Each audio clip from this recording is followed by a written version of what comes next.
Good evening, everybody. Welcome back to Doniphan High School for some high school basketball. It's been a long layoff for Bowling High, and we are ready to go here.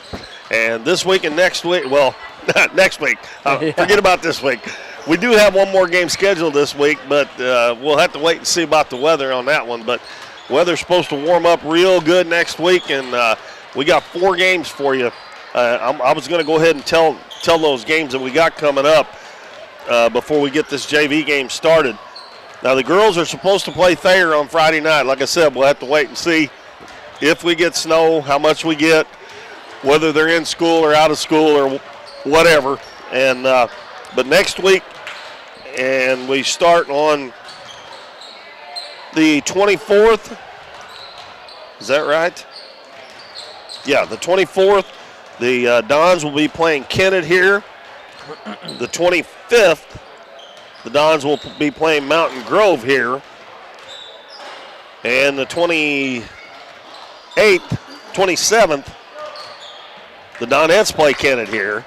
And the 28th, the Donettes play Poplar Bluff here. And then on Saturday, they go to Mountain View Liberty to play that game with Aurora that they scheduled back a month or so ago. So the boys have 2 games next week, and then the girls have 3. And the girls actually have 4 games left if they get to play all of them. So the Alton Comets are in town tonight, and this game was scheduled for tomorrow night. With the weather coming in, they decided to get it in tonight. And Alton JV is dressed in blue uniforms with gold numbers and gold trim. And they'll be going from left to right here in the first half. And Talina Shorts, our PA announcer tonight. Well, tonight, the Dons will be hosting the Alton Comets. We'll give you the starters for Alton as they come out. Number 30, Connor Clay. Connor Clay, number 30, a sophomore. Number 20, Kendrick Seacrest, a freshman. Jared Holzapple, number 2, a freshman. Number 24, Eli Simmons, a freshman. And number 13, Grant Coughlin, a sophomore. For the Dons, Landon Wilson, number 1. Darren Emery, number 10, a freshman. Landon Wilson's a freshman as well. Number 12 is Cage Tipton. Mike and Pig, number 45. And Caden Plunk, number 50, rounds out the starting 5 for the Dons. Yeah, I guess it's been 2 weeks ago tonight was the last time we had a game. It's been a while. And the tournament was, by the way, congratulations to the Donettes on winning number 5 in a row of the OFC championship. And they beat Neelyville for the 3rd time this season. And it'll be Plunk jumping, and the ball is tipped, and it's going to go out of bounds, and it is going to be off of the Dons. Excuse me, off of Alton. So it'll be Dons' ball. Play 7-minute quarters in JV games. And it looks like a 1-3-1 zone by Alton. Wilson loses the basketball, headed to the other end to Seacrest, lays it up and in. And both players go to the floor, no call there either way. So Alton takes a quick 2-0 lead. And Wilson throws it away again, and they got another man wide open. This time it's Holzapple, and he lays it in. So basically 2 run-out layups after 2 turnovers by the Dons. Now Alton's in a 2-2-1 full-court press. Emery and Tipton play catch in the back court. And Donovan's going to call a timeout. It was getting dangerously close to the 10-second count. That's a pretty good call there. They did get it across to Wilson, and they didn't blow the whistle, so they might have made it, but it would have just barely been in time. So, well, last thing you want to do on his own is pick it up and look. Yeah. Let the defense get set. Now, the Dons JV has not played since the first round of the OFC tournament because they lost their first game, so they've been off almost 2 weeks. Well, I guess a week and a half because they played a week ago Saturday, didn't they? Yep. No, Friday. They started on Friday, so it's actually been a week and a half. They look a little rusty on those first 2 trips down the floor. Wilson inbounds it way back in the back court to Tipton. Throws it up to Emery near midcourt. Dribbles it across the half line. Hits Pig, cutting to the basket, laid it up, missed it. Ball tipped around, loose on the floor, and is picked up by Landon Wilson of the Don. Pass out front. At 1-3-1, that guy on the front of that, you really got to watch where you're passing the basketball back out to the man out front. Wilson, he got fouled there, no call. Yeah. And the Dons lose it again. And coming up the floor is Simmons with it. He's going to hand it out to number 20. That's Sechrist. Down in the corner, Coughlin. Back out front. Now left side, a long 3 up. It rims in and out. And Caden Plunk gets the rebound for the Dons, and he has it taken away. And the ball in the middle. And we're going to have a foul on Wilson.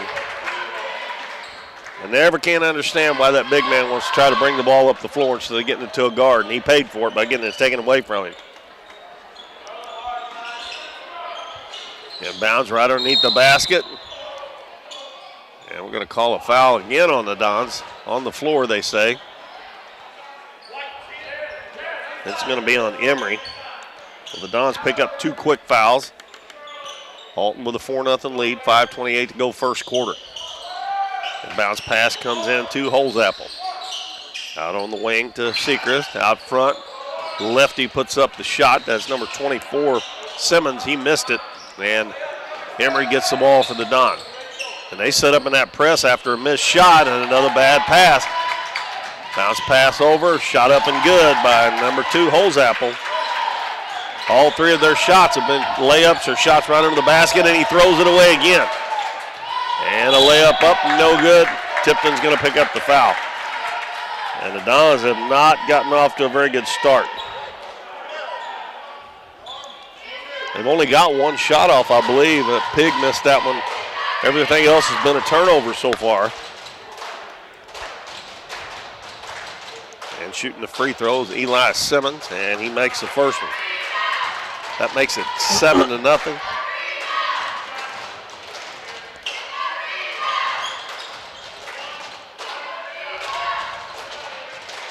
I was watching him shoot 3-pointers in warm-up, and he was nailing them. Just like that. High arcers that went in, barely wrinkled the net. Don's got to hurry up and get it up the floor. Emery throws it up the floor, and Pig's got a wide-open layup this time, and he lays it in. That's what they need to do, throw it over the top instead of trying to throw it up to midcourt. Got to try to get rid of it before the defense gets there. And they got another layup, and the shot no good, but the foul is going to be on Plunk. Alton making some really good passes. They're seeing the floor really well. And it'll be Simmons back to the free throw line again. He just made 2. First one is on the way, and that one rims out on him.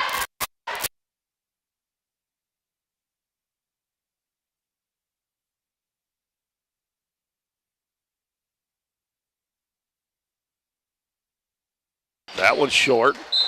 Ball tipped away from Plunk, but they're going to call an over-the-back foul on Holzapfel. They did call that on. Yeah. Tipton and Emery play catch there. Emery's got it right now. Plunk needs to go down to the basket here. Good pass again to Pig. Over to Plunk, and he lays it in. Nice ball movement by the Dons. They get that ball up past half court. That was a smart second pass there. Unselfish play. Yeah, from Pig? Yeah. Because he could have shot it himself. The 3 in the corner's up and good. And that's Grant Coughlin. That's their first bucket that wasn't a layup or free throw. And it's taken away again from Emery. And Holzapfel lays it in. He's got 6 points already.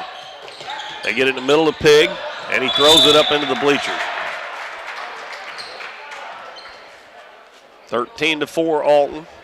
3:51 to go first quarter.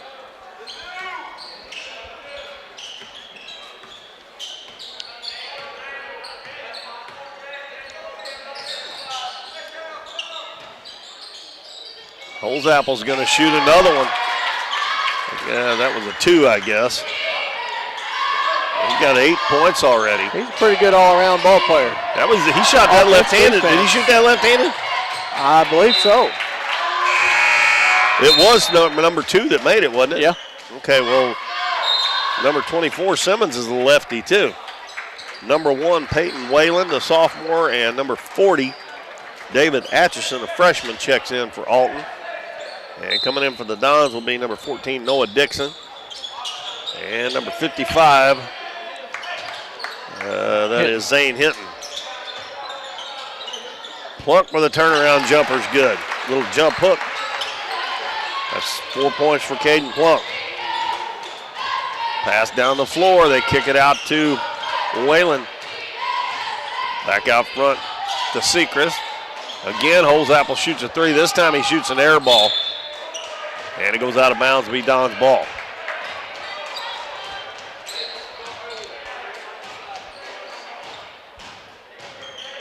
These number changes has kind of got me confused. Not the best with numbers when they're right in front of me, let alone changing them. And the ball taken away again. Taken away this time from Hinton. And the shot put up and in by number 20, Kendrick Sechrist. The Dons down by 11. Tipton's going to dribble through it, and he throws it away, but he's going to be fouled. He split the double team, and they're going to call a foul on Peyton Whalen. That is Alton's second personal foul, or second team foul, excuse me.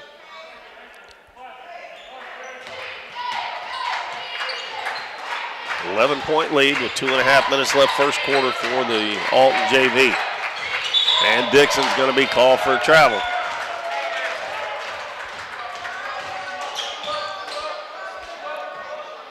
Against a 1-3-1, you can get the ball to the corner, you can get something done, but a lot of times you should be able to pass that ball to the corner from the head of the key. Long three-pointer put up, no good. And the ball's going to go out of bounds. Oh, that was off of Alton. Both of them said, the officials said it though. Now that was a bad call there. Must not have had the angle we had. I guess. Well, this one did. Yeah. Ball tipped out of bounds on the inbounds pass by Tipton. It'll stay with Alton. Sechrist will throw it in. Oh, excuse me, it's going to be Clay to step out to throw it in.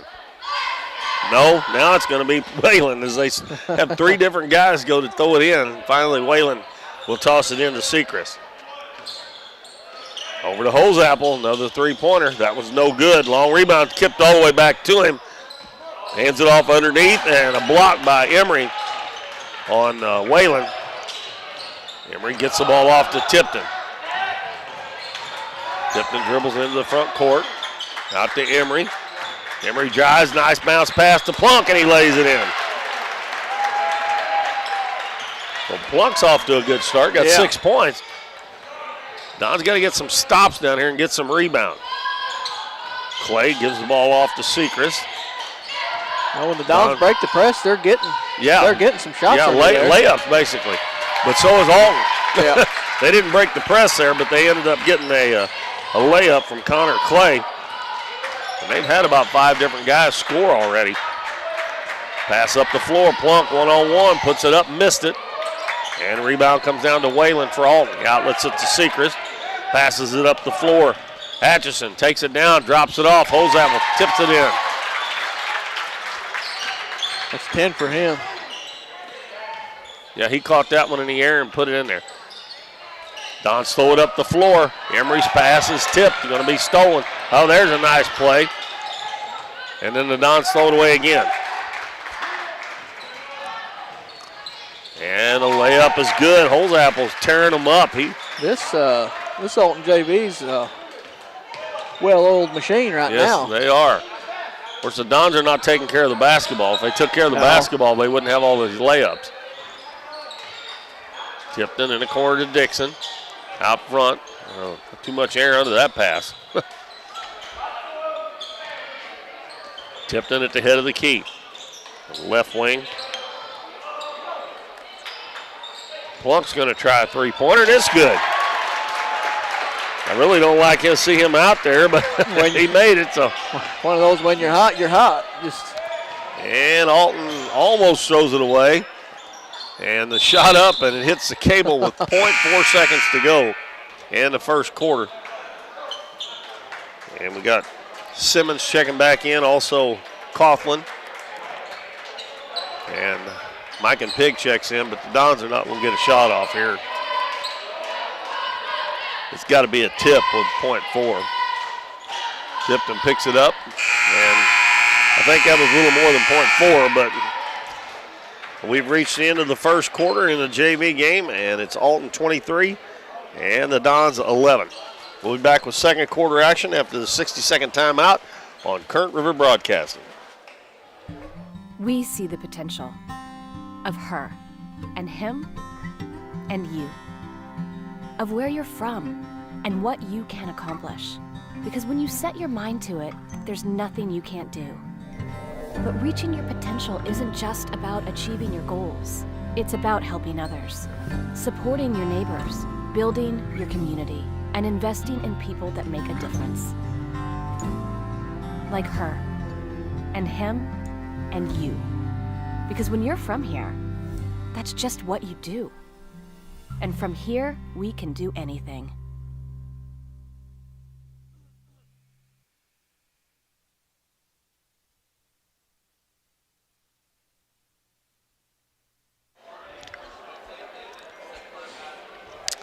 We are back at Doniphan High School, the Bill Allwright Gymnasium. The Alton Comets in town taking on the Dons. Bo Blackwell's alongside me. I'm Keith Bowman, and we're glad you're with us tonight. This game was scheduled for tomorrow night, but they moved it tonight to make sure they could get it in, because I kind of looking like they probably wouldn't have been able to tomorrow night. Probably a very smart decision, I would say. Alton comes out with a 23-11 lead, and they've got Coughlin, Sechrist, Wayland, Simmons, and Atchison. And a nice pass, nice steal there by number 1, Landon Wilson of the Don. It's Wilson, Tipton, Pig, Ryland Speck, number 41, and number 5, Hunter Wilson in the game for the Don. He almost traveled, and he has it taken away. And the shot put up no good. Speck goes down and gets the rebound, so he kind of made up for it a little bit there. Tipton backs it out. Gives the free throw line to Speck, out to Pig. He drives, he's going to put it up, his shot blocked. Good block there by Atchison. Then the ball thrown up the floor and it's picked off again by Wilson. Tipton in the lane to Speck. Out in the corner to Hunter Wilson. His shot no good. We're going to have a foul. It's going to be on number 40, David Atchison. And I think they called that on the floor. Yep, the Dons will inbound it underneath the right side of their basket. And it'll be Tipton to throw it in. Gets it to Hunter Wilson in the corner. Tipton catches in the paint. Out to Landon Wilson. Three-pointer's good. Maybe the Dons will get something rolling here a little bit. Will they only give him a 2 on that? I believe so. They had 11 points. How big? Well, I thought it was a 3. Sechrist over on the wing. In the lane, wide open with Coughlin. Dons did not rotate on that zone very well there. Speck throws it in the middle. Ball knocked away. Luckily, the Dons come up with it. Pig's going to shoot and miss it. He's going to be fouled by Peyton Whalen. It was a good little hesitation move by Pig to draw that awkward jump. And you got 2 fouls on Whalen? Let me look here. Yes, that's what I have. Mike and Pig shooting free throws and makes the first one. 3 points for Mikan. Makes it 25-14. As we have Holzapple checking back in. He scored 12 points in the first quarter, number 2 for Alton. Pig makes both free throws. Dons back within 10. Now they're going to try a little 1-2-2 press. And we're going to have a blocking foul called. The Dons almost picked up a steal there, but we got the foul first. Going to be on Hunter Wilson, his first. And bounce pass comes in to Sechrist. Back out to Simmons. Simmons will hand it off to Sechrist. He'll bring it back out front and set up against the 1-2-2 zone. Hunter Wilson on the front of that zone. In the corner, Holzapfel for three. It's good. I don't think the Dons have figured out number 2 can shoot the ball yet. Oh, my goodness. Another steal. Layup good by Sechrist. He threw that ball right into his hands like he was passing it to him. Tipton has it batted right back to him. And it's going to go out of bounds off of Tipton. Darren Emery checking back in the game. He comes in for Hunter Wilson. And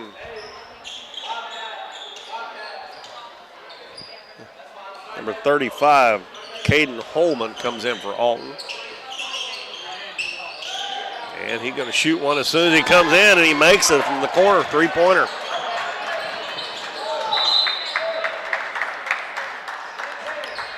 They turned over again. Well, it was a 10-point game just, 30 seconds ago? Yeah. And now it's an 18-point lead. Don't get a rebound here, I'd probably take a timeout. Got to readjust. Another three-pointer. This one no good. That was by Simmons. Dons get the rebound. The thing about Alton, they're pressing even after a missed shot. Pass across the floor is knocked out of bounds by Holzapfel. This one of the better JV defenses I've seen all year. They do a great job of getting where they need to be to their spot. Yeah, real quick after a missed shot. Because normally after a missed shot, they just go back to the other end if they're playing a zone. But Tipton gives it to Speck. He's going to put it up and it won't go. And we're going to have a rebound and we're going to have a foul on Ryland Speck. That's his second team foul on the Dons here in the second quarter. 33-15 Alton with 3:40 to go in the second quarter. Speck on the front of a 1-2-2 press. Gives it over to Coughlin. Lobs it up ahead. And another beautiful pass. Oh, my goodness. That ball almost went over the backboard and it fell in. Who was that made that? Atchison, number 40? Yes. Well, yes. Atchison. And the Dons sold away again. Emery just turned around and threw that ball because he knew that Plunk was supposed to be on that side, but he threw it on this side of the floor, went out underneath the left side of the basket. That was Atchison that made that? Yes, it was. That was a beautiful pass. I don't know how it got through there, but Coughlin lobs it up the floor. They get it in the middle of the floor, and a jumper from the free throw line is good by Eli Simmons. And it just keeps getting worse and worse. Pass up the floor, right through the hands of Atchison. Plunk's going to take it, lay it up, no good. Atchison comes back and gets the rebound. Pass up the floor, Holzapfel one-on-one. Spins into the paint, puts it up, and the shot blocked. Nice block there by Speck, good hustle. And somehow or another, Atchison gets it back and puts it in through about 4 defenders. 39-15.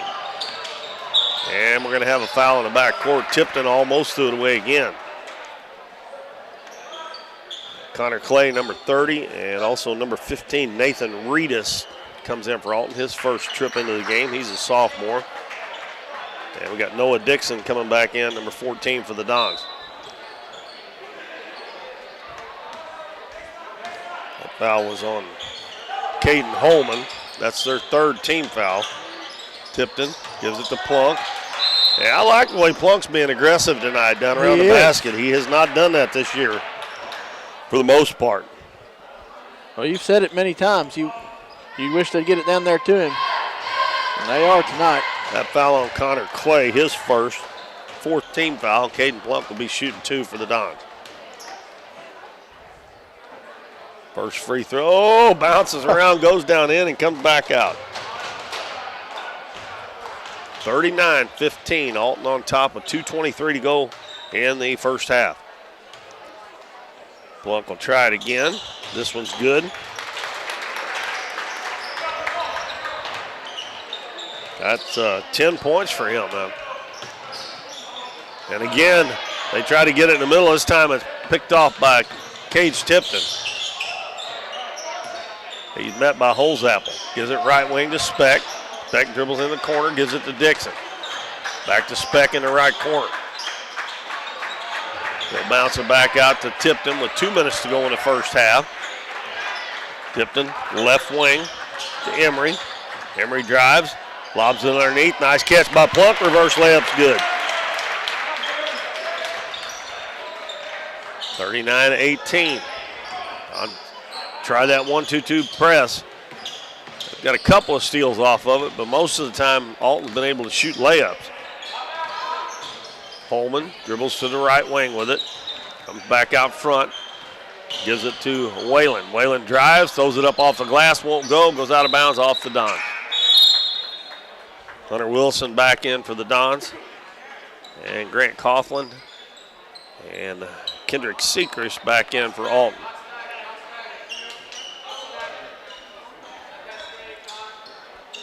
Holman throws it in. Sechrist wide open about 4 feet from the basket, but he missed it. And Wilson gets the rebound. Tipton bounces it back. Emery gets through the defense in the corner. Dixon fakes the shot, takes it in, and a little bit too hard. And rebound to Sechrist for Alton. He comes up the floor, drives down, is going to shoot a little one-handed push shot, no good. Nobody blocked him out, and he got his own rebound. Clay with it. And we're going to have a timeout called by Alton with 52.8 seconds to go in the first half. 39-18, Alton on top. We're going to take a 30-second break, and we'll be right back after this message. Don't leave us. Cosmo Pest Solutions is your hometown pest and termite control provider. With 20 years experience in Southeast Missouri, Cosmo Pest Solutions is here to help your home or business with all pest, termite, and bedbug control needs. For fast, friendly, dependable service, give Cosmo Pest Solutions a call at 573-996-ANTS.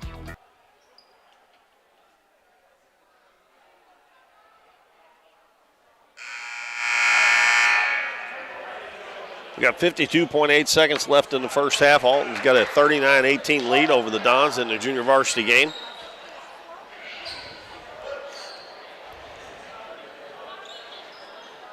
It'll be Alton's basketball. Holman will throw it in. Gets it into Sechrist.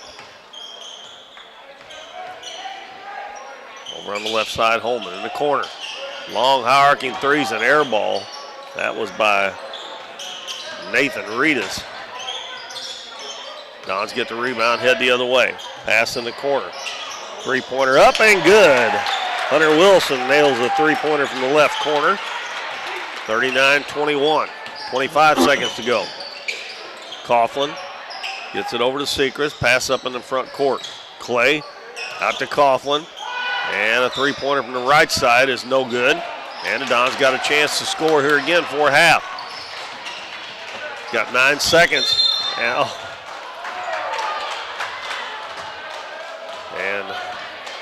they call out of bounds on Tipton. They say stepped on the out of bounds line. So now Alton's got a chance with 7.9 seconds to go.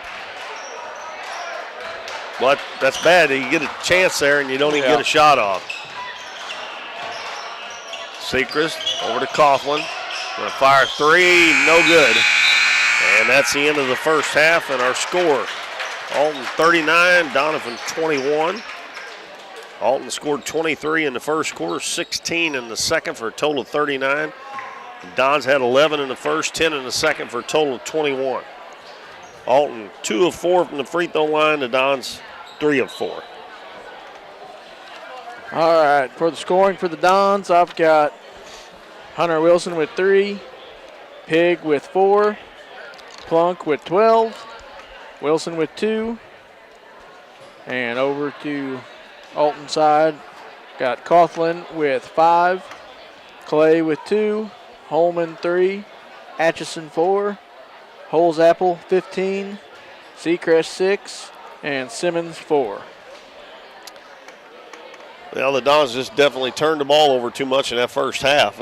They got all those easy layups. I think the first 8 points was on layups or shots right underneath the basket off of turnovers, and it's hard to win like that. They played a little bit better that quarter, but they still only scored 10 points that quarter. I thought they scored more than that, but yeah. Anyway, it's 39-21 at halftime in favor of Alton of our JV game. Our sponsors for Dons and Donettes basketball are 1808 Public House, Smothers Chiropractic, Here's Your Sign, Nick's Lawn Care, Casey's on the Current, Lemonade House Grill, Michael Pig with Shelter Insurance, Southern Bank, Cosmo Pest Solutions, Mathis Timber, Farm Bureau Insurance, Davis True Value, Hometown Pharmacy, and Countryside Chevrolet. And I believe Matt told me that the seatings for the girls' district is this Friday, and the boys' district is next week. The girls' district is going to be at Kennett, boys' district at Fredericktown. So we'll be hearing, when we come to you next week, we'll definitely, and if some way miracle happens, we get to play Friday night, we'll have the girls' bracket for you. I don't think there's any doubt the girls are going to be the number 1 seed. And there's 6 teams in that district, so the number 1 and number 2 seeds will get byes. And the Donettes will play the winner of the 4-5 game, and the number 2 seed will play the winner of the 3-6 game. All right, 39-21 our score at halftime. Alton on top of the Dons in our junior varsity game. We will take a break, and we'll be back shortly before the second half starts. So stay tuned and pay attention to the screen and watch all of these fine sponsors go across there and do business with them, folks. We'll be back in a minute. Through the years, it's taken all of us to make our community great. We're proud that Chevrolet has been an important part of America's history for many generations. And Ripley County, Missouri, you are as American as it gets. And that's why your friends at Countryside Chevrolet of Doniphan want to say thank you. Thank you for making our country and our community great. Hometown Pharmacy is your one-stop pharmacy for all of your medical needs. Our pharmacists provide shots for flu, pneumonia, and shingles all in this pharmacy with no appointment necessary. Refills can be requested online or through our app, and delivery is available if you live within the city limits. Transferring prescriptions is easy, so come by or give us a call, and our friendly staff will take care of everything. Come experience the difference a hometown pharmacy can make on LaRue Street in Doniphan. Casey's on the Current in Doniphan is the place to float this summer. On the crystal clear waters of the Current River, Casey's on the Current offers floating the way you like it, with shuttle services and float times ranging from 3 to 12 hours. And if you want to make it a weekend or a week-long trip, they also have a full-service campground and cabins on the river. Come enjoy the beautiful Current River and make Casey's on the Current your floating destination this summer. Nick's Lawn Maintenance and Power Washing is locally owned and operated and a proud supporter of the Dons and Donettes this season. Nick serves Ripley County, the surrounding area, with lawn services from mowing, weed eating, and trimming, and they can trim and maintain your shrubs, bushes, flower beds, mulch, and more. They also clean roofs, gutters, downspouts, and can install gutter screens as well. Quality power washing services to buildings, driveways, sidewalks, fencing, and vehicles is no problem at all. No matter how big or small the job is, give Nick's Lawn Maintenance and Power Washing a call at 208-8659. Lemonade House Grill is Doniphan's fun, family-friendly restaurant with a smorgasbord of choices on the menu. Enjoy one of their freshly squeezed lemonades along with handcrafted burgers, tasty tacos, trash can fries, or pizzas. Bring the family for Kids Eat Free Night on Mondays or come to Taco Tuesdays, Wing Wednesdays, Thursday's Date Night, or Fish Fridays. Lemonade House Grill is veteran-owned and operated, and veterans receive a 10% discount. Lemonade House Grill is a proud supporter of the Dons and Donettes, and make sure to follow them on Facebook and Instagram for their daily specials. At Mathis Timber, our goal is to provide our landowners with the greatest possible financial return on their timber lands, while not damaging young timber or leaving your property in a mess. We have served Ripley County and the surrounding areas since 1939. We will buy your timber on lump sum total or percentage. We have several references upon request. Contact Craig Mathis at 573-429-0996 and see how Mathis Timber can assist you with all your timber harvesting needs. We're for worrying less about the what-ifs and more about the why-nots. We're for checking off your bucket list and then making a new one. We're for starting a family, a business, a tradition. And if you find yourself starting over, we're here for that too. We're for doing as much as you possibly can on a Saturday and absolutely nothing on a Sunday. We're for building a life in Missouri and going out and living it. And when it comes to making sure everything you build is protected, we're here for you. We are Missouri Farm Bureau Insurance, and we are Missouri for life. I'm Lindsay Turner, your Missouri Farm Bureau insurance agent, and if you're in Ripley County, I've got you covered. For more than 35 years, Smothers Chiropractic Center has been helping patients improve the function of their nervous system and create better health by finding disturbances in the nervous system that can lead to neck pain, back pain, sciatica, and migraines. Dr. Smothers provides care for newborns to the young at heart, offering traditional chiropractic adjustments along with low-impact adjustments. They also offer a variety of supplements to help promote overall wellness.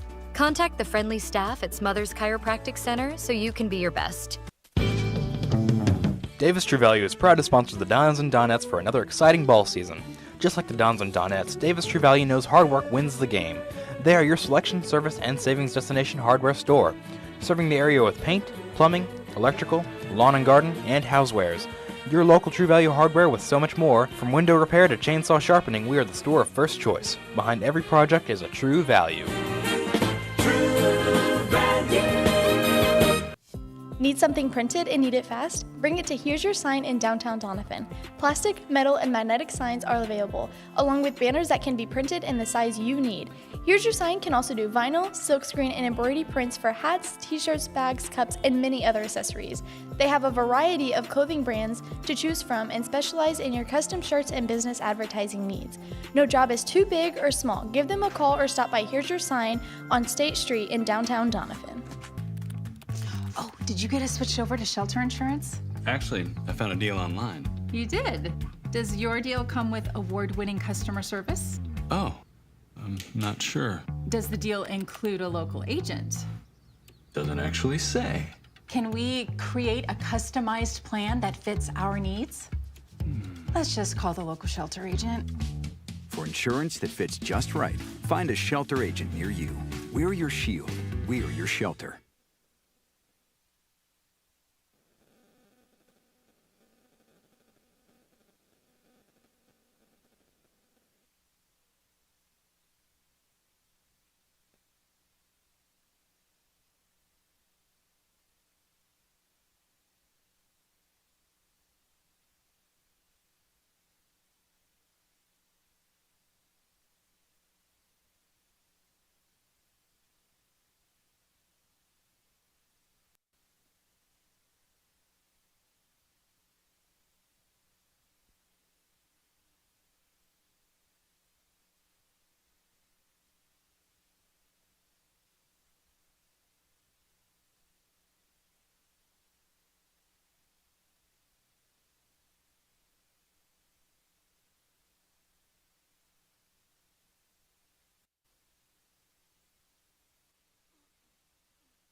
We're back here at halftime of the JV game. It's 39-21, Alton in favor with an 18-point lead over the Dons.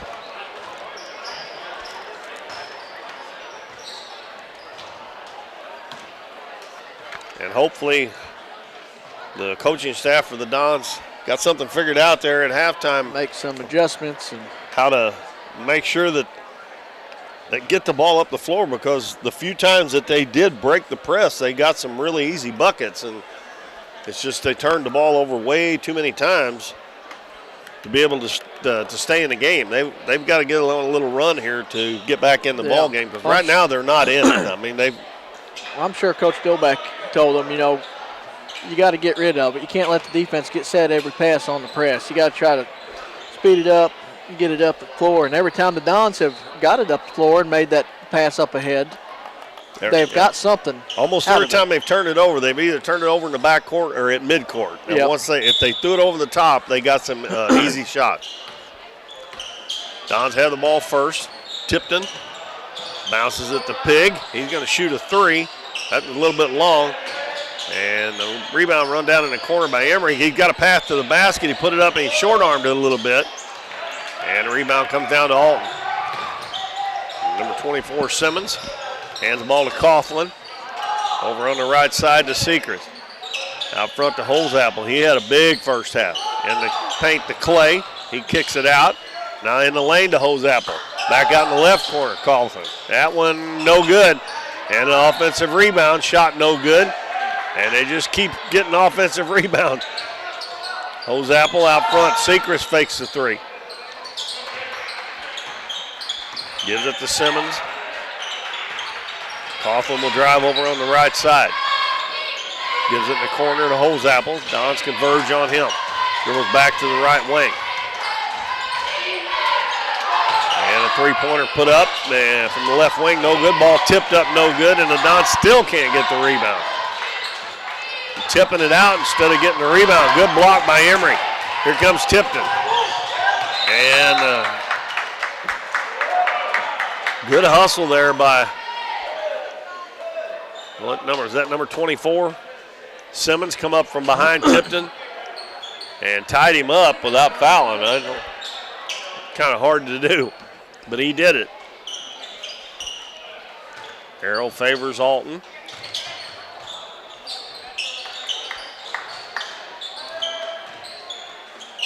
Holzapple got the basketball. Gives it to Clay.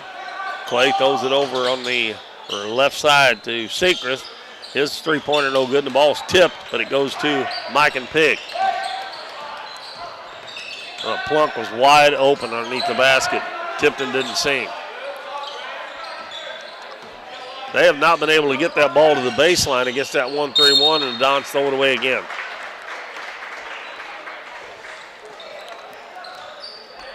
That was an unforced turnover.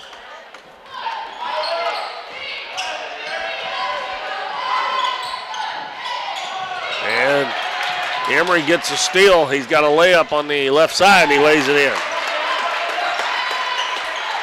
First 2 points for Emery. That pass looked like one of them the Dons were throwing in the first half. It's just lob. Yeah. Holzapple open again. He scores again. He's got 17 points to lead the Comets. Emery hands the ball to Tipton. Gives it in the corner to Pig. And Pig throws it away again. That 2 turnovers in a row on Mike and Pig. Plunk wasn't open. Anyway, there was a man between him and the down underneath the basket. He wouldn't have got it even if he got through that first defender. Holzapple back out front to Clay. Sechrist in the corner is good. That is 9 points for Kendrick Sechrist.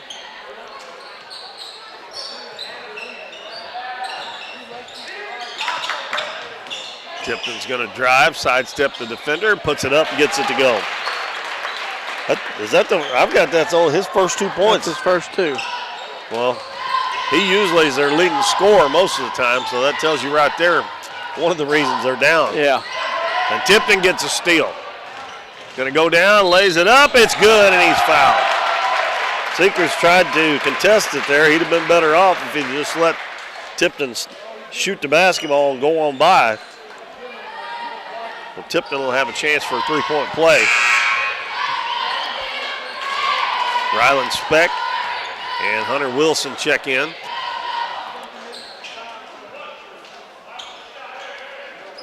(44-27). Alton leads it with 3:37 to go in the third quarter. Tipton's free throw no good. Simmons rebounds for Alton. Gives it to Sechrist. In the middle, Tipton almost got the steal. Out in the corner. Coughlin drives, bounces across the lane, picked off by Darren Emery. Don playing a little bit better defense. A little better here. On the defensive end, anyway. Three-pointer right side. Hits the front of the rim, the back of the rim, goes out of bounds. It's going to be off of Alton.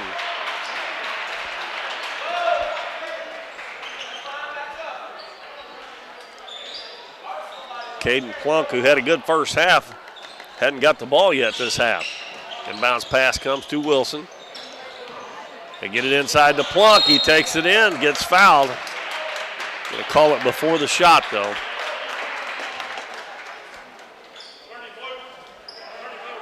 Connor Clay picks up foul number 2. Team foul number 2 on Alton.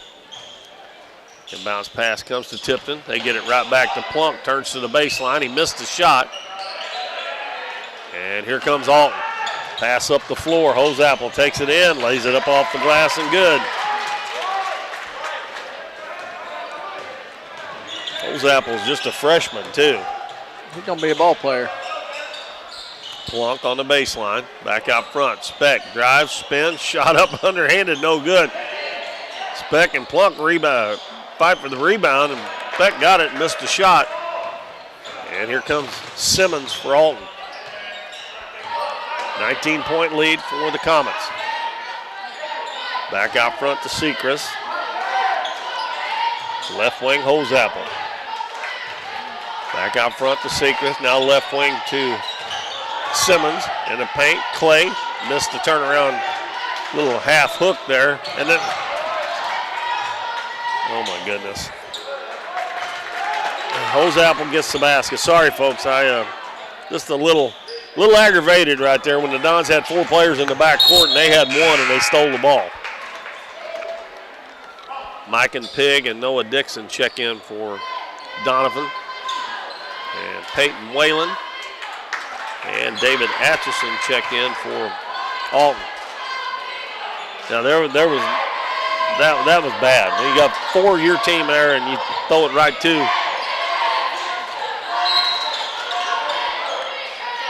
They almost get another steal there. If they hadn't been by the out of bounds line, they would have got another one. I don't know how many passes the Dons have thrown right into their hands.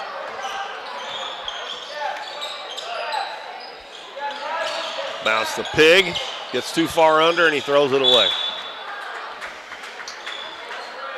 He had a lane, probably should have just took it. Drew a foul. All he had to do was just take 1 dribble backwards and he could have been right underneath the basket to lay it up.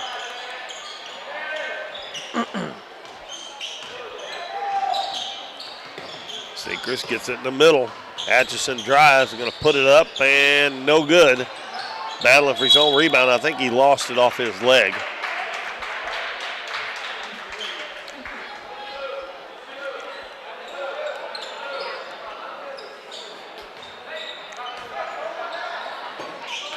Alton back in a zone press. Don's got to hurry up, and again, they Speck threw it right into their hand. Sechrist has a shot blocked, but foul going to be called on Speck. They're going to have to give a pass fake high. That's what they're going to have to do, or get them in the air at least, and then go around them. They look right where they're going to throw the ball there. I mean, they're telegraphing every pass. It's easy to know, pick a pass off when you know where it's going. Yeah. I mean, and they're less than 2 feet away from it, and you throw it right into their hands when they jump up. Sechrist makes the free throw. He's got 10 points now.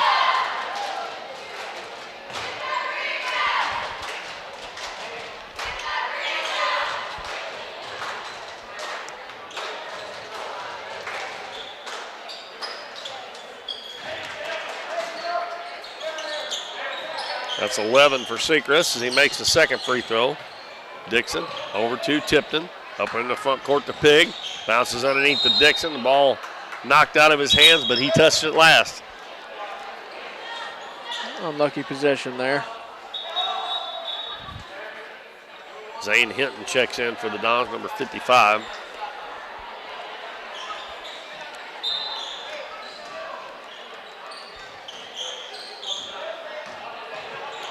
They get it in the middle again, throw it up the floor. That was a travel. Man, he got it. He called it, too. Simmons caught that, had to jump up and catch it when he come down. I think he just couldn't get his feet set to stop there.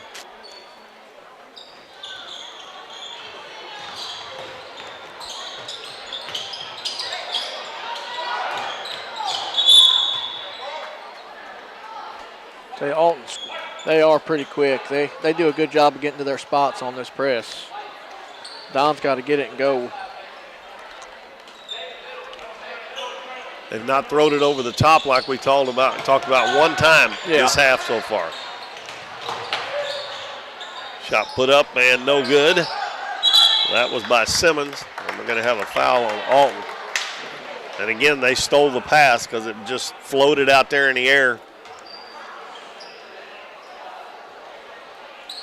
They should have scored there. 35 seconds left, third quarter. 50-27 is our score. Pig's going to dribble around the defense, and again, he tries to throw it right between two players, and the ball is tipped right back to him. That's a lucky basket for the Dons. Should I give an assist to the Alton player?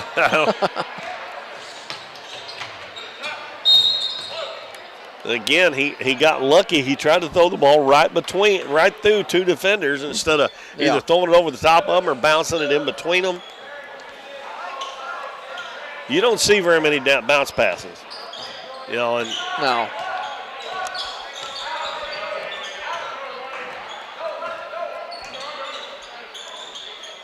Four seconds. They take it in the paint, and we're going to have a foul on Mike and Pig with 1.5 seconds to go.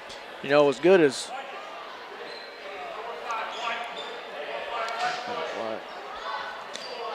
Alton is getting in the passing lane. What's wrong with a pass fake? Getting them off balance, off their feet. The Dons were lucky they were asleep there, and Atchison just missed that shot at the buzzer. So it's 50-29 at the end of the third quarter in favor of Alton.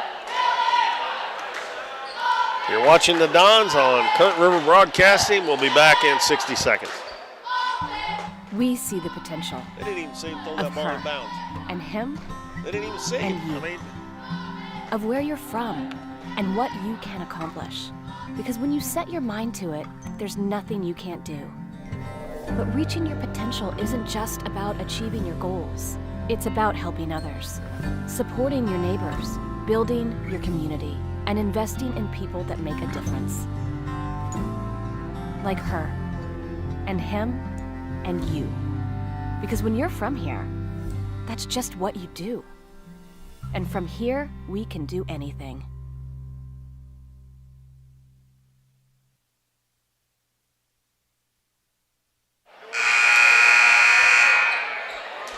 Keith Bowman and Bo Blackwell back at Doniphan High School. We played 3 quarters in the JV game, and Alton leads at 50-29. Alton sends out Holman, Sechrist, Reedus, Clay, and Coughlin. Don's counter with Speck, Landon Wilson. And Speck gets a steal. He's one-on-one with Sechrist. Takes it down, lays it up. It's good, and that should have been a blocking foul. Man. There's been 2 or 3 of those tonight where somebody has went in and shot a layup and they didn't call anything. Both players went down. Let's see. Tipton, Wilson, Speck, Emery, and Plunk out there for the Dons. Sechrist for 3, it's no good. Nice block out by Tipton. Passes up the floor. Speck runs it down. Oh, he almost made that. He was almost behind the backboard. That would have been a miraculous shot. The pass was just a hair too far out in front of him, and he saved it from going out of bounds, and he was behind the backboard, and he almost got it to go.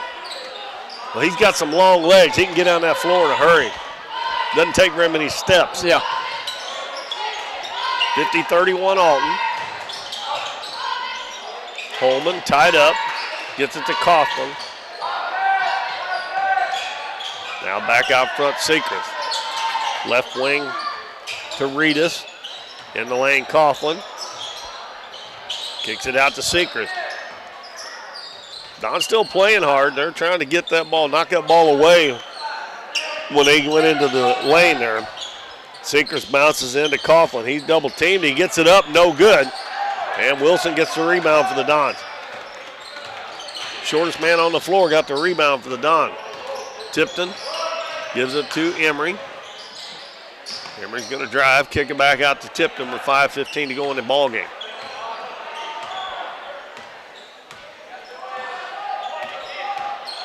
Tipton over to Wilson. Finally puts it on the floor. Gives it to Speck on the left wing. Speck drives, kicks it back to Wilson. He's going to fire up a three-pointer. No good. And Ryland Speck battling for the rebound. We're going to have a hell ball there. Good hustle by Ryland Speck. That'll keep the possession for the Dons.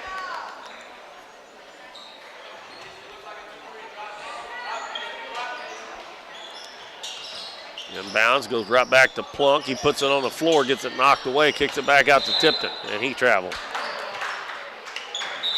I still wish Plunk could go up with that. He might get fouled even if he don't make the shot.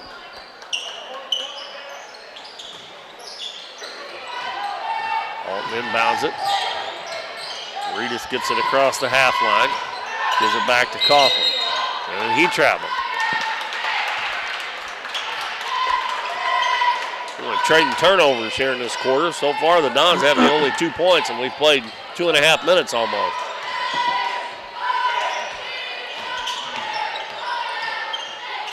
Tipton drives into the paint, goes down, and has it knocked away, gets it back, kicks it out to Speck.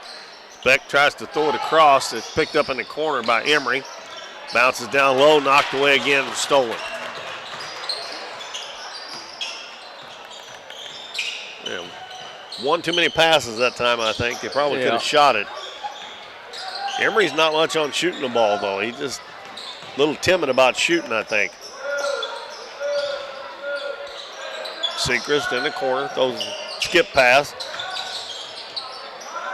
And Reedus is going to fire a three. It's short. And Coughlin gets a rebound. He's going to put it up. It's no good. Ball tipped around. And Caden Plunk gets it. And he's going to be fouled. Number 35, Caden Holman. Good sportsmanship there as Holman reached out a hand to help Plunk up off the floor. Sechrist checks out. And Holzapfel comes back in. That's all the Dons need. He's got 21 points in the game. Yeah. Oh, my. Pick up your dribble there. One step across the half line. He's just lucky that there wasn't any defense there on him. Big drives to the baseline, bounces underneath the Plunk, and he lays it in. I think this is probably Caden Plunk's highest scoring game of the year. I think he's got some potential. I really do. And the Dons forced a turnover, and David Atchison checks back in. We got a timeout with 3:20 to go in the game. The Dons have cut it down a little bit. It's 17 now, 50-33, with 3:20 to go. It's full timeout, so we'll take one as well. We'll be back after this 1 minute break on Current River Broadcast. Cosmo Pest Solutions is your hometown pest and termite control provider. With 20 years experience in Southeast Missouri, Cosmo Pest Solutions is here to help your home or business with all pest, termite, and bedbug control needs. For fast, friendly, dependable service, give Cosmo Pest Solutions a call at 573-996-ANTS. Through the years, it's taken all of us to make our community great. We're proud that Chevrolet has been an important part of America's history for many generations. And Ripley County, Missouri, you are as American as it gets. And that's why your friends at Countryside Chevrolet of Doniphan want to say thank you. Thank you for making our country and our community great.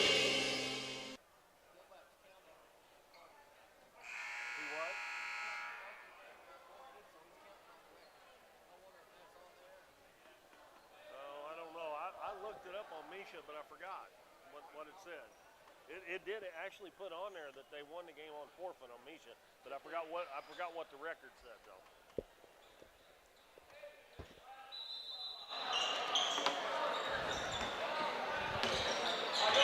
Dons down by 17 with 3:15 to go in the game.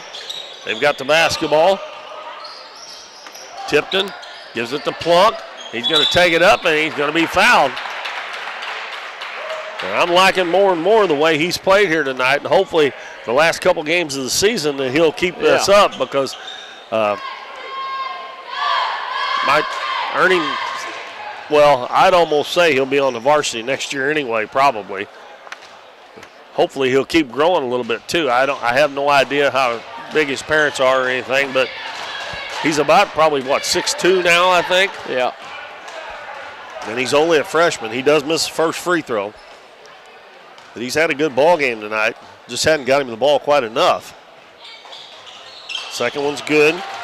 He make the first one? No. Okay. He's even got a three-pointer to his credit tonight. Now Plunk checks out, and Hunter Wilson comes in.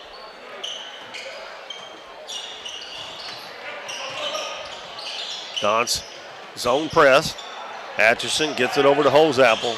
Better not back off of him. Little floater. It won't go. Atchison with a rebound, and he gets fouled. The Dons mistimed their jump there. That ball went way up above the rim when it hit, and they mistimed it, and Atchison will go to the free throw line. That foul was on Hunter Wilson, his second. Free throw is no good. Atchison with 4 points in the ball game.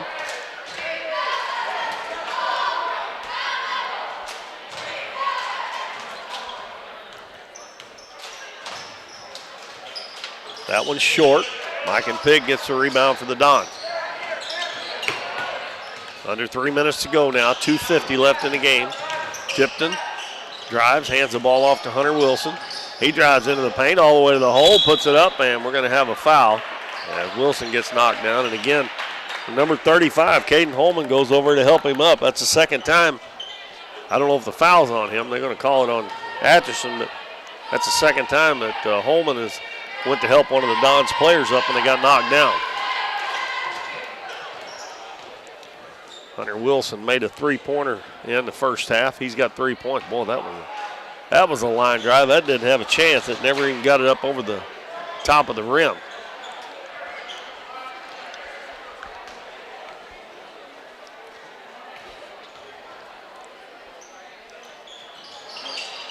That one's no good. Tipton hustles and gets the rebound for the Don.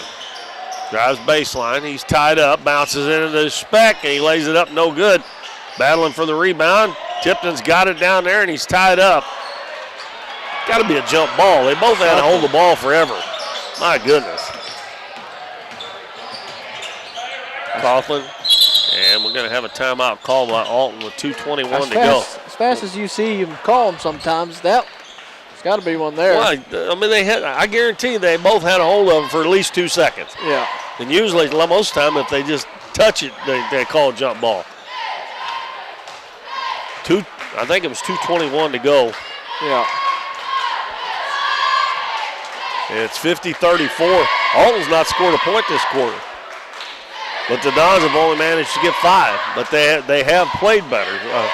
The whole second half, they played better. They've got the varsity game coming up here right after this one.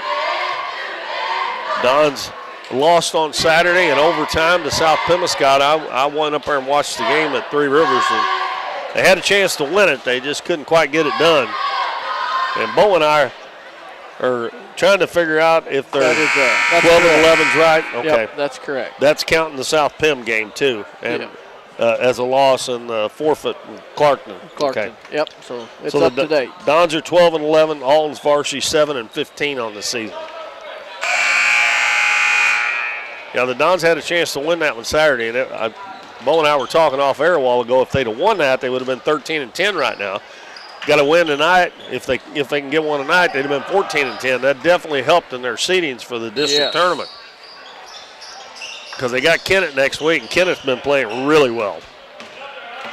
I wouldn't be surprised if Kennett's not the number 2 seed in their district.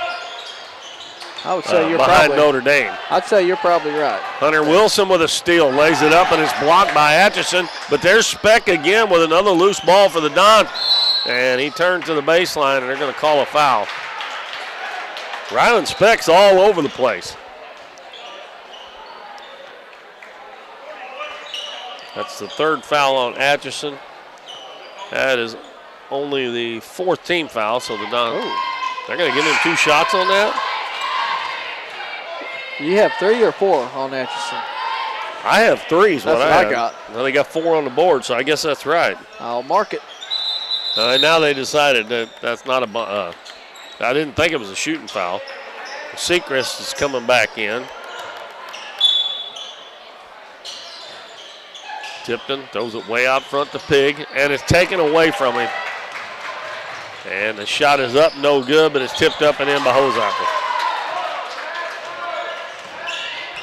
You have got to be strong with the basketball. There's no reason you let him take that ball away from you right there.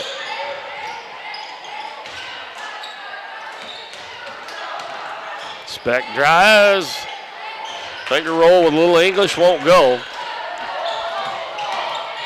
And Sechrist is fouled by Tipton.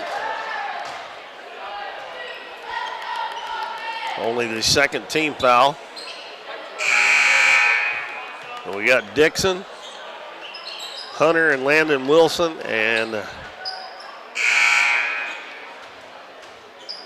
Zane Hinton coming back in for the Dons. And it looks like Darren Emery will stay out there. Holman inbounds it. 52-34, minute and a half to go in the ball game. And they leave Hoseapple wide open again. He missed the three, but a long rebound comes down to Simmons. He's going to stop and shoot about a 15-footer and gets it to go. Lead back up to 20, 54-34. Hunter Wilson gives it to Landon Wilson. In the paint, Dixon going to force it up, no good. And the rebound comes down to Holman for the Comets. We're under a minute to play now. And we got a couple substitutions. Peyton Whalen, number 1, and number 15, Nathan Reed, is coming in for Alton.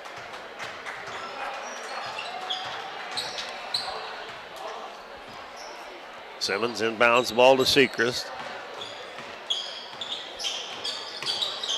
Left wing goes right through Whalen's hands and is picked up by Emery. Dons head the other way. Wilson's going to take it all the way to the basket, hit the bottom of the backboard, goes out of bounds, and it'll belong to Alton. 39 seconds left. See the Alton varsity down in to the left of us here, waiting to come out of the locker room, and the Dons varsity to our right. Sechrist drives, puts it up the left hand, no good. Dixon with a rebound for the Dons. Emery, crossover, dribble, gets into the paint, goes down, puts it up, won't go. And he's going to be fouled with 17 seconds to go.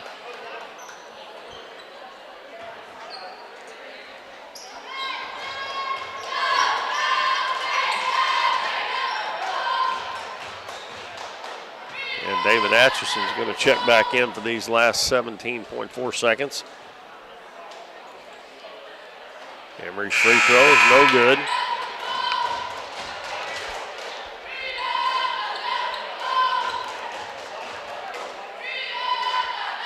Sechrist is going to check out.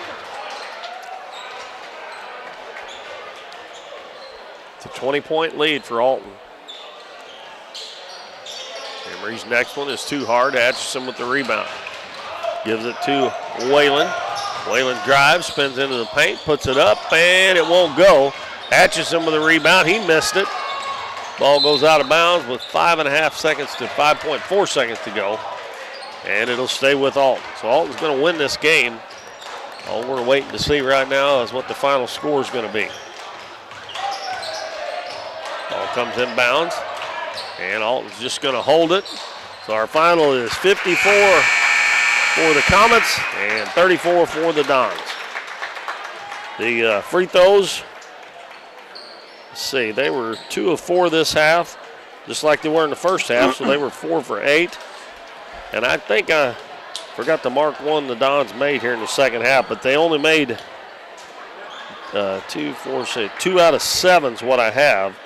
So they were 5 for 11 for the game. All right, over for the Don scoring. I've got Hunter Wilson with 3, Emery with 2, Pig with 6, Plunk with 15, Wilson with 2, Tipton with 4, and Speck with 2. Over to Alton side. I've got Coughlin with 5, Clay with 2, Holman 3, Atchison 4, Holes Apple 23, Seacrest 11, and Simmons 6. All right, well, the Dons lose the JV game, and we're getting set for varsity here in a minute. We'll hang on just a second here to tell you how much time we're going to have between games. The clocks have went black on us here. I would imagine it'll either be 12 or 15 minutes, normally what it is. I'll put a vote in for 12. Hey, we got 12. Hey. All right, we got 12 minutes until the start of the varsity game, so we'll be back in about 5 minutes or so to start our pregame for the varsity game. The Dons 12-11 and the Alton Comets 7-15 on the year. Stay with us, folks.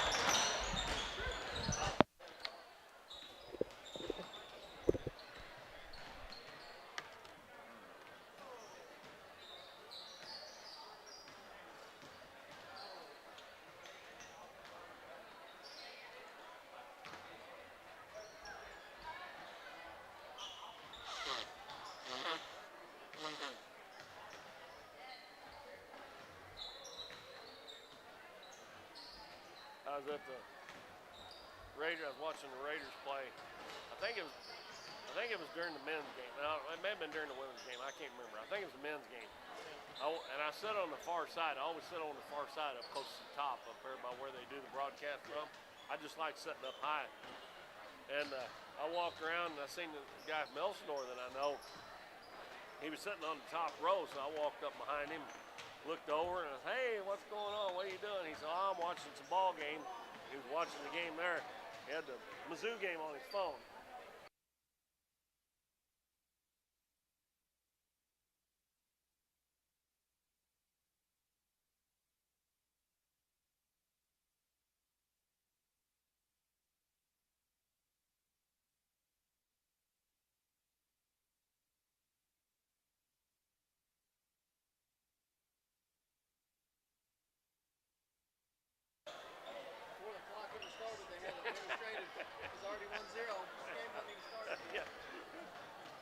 Yeah, I couldn't believe it. Only shot one technical too. Yeah, that was a weird.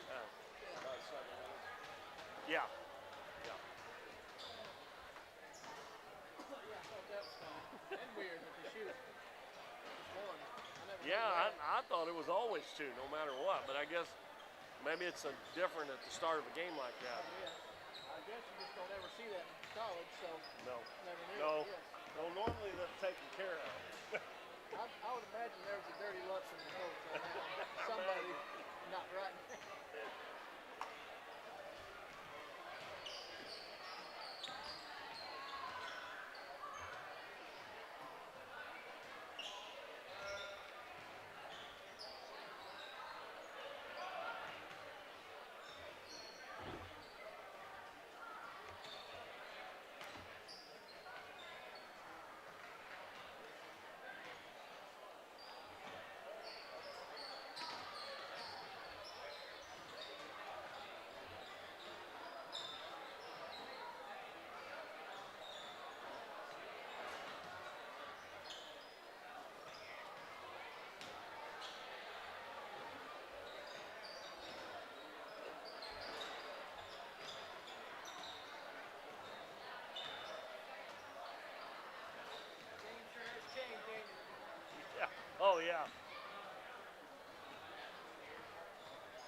Welcome back, everybody. We are 7.5 minutes away from our national anthem and the starting lineups for the varsity game, the Dons and the Alton Comets.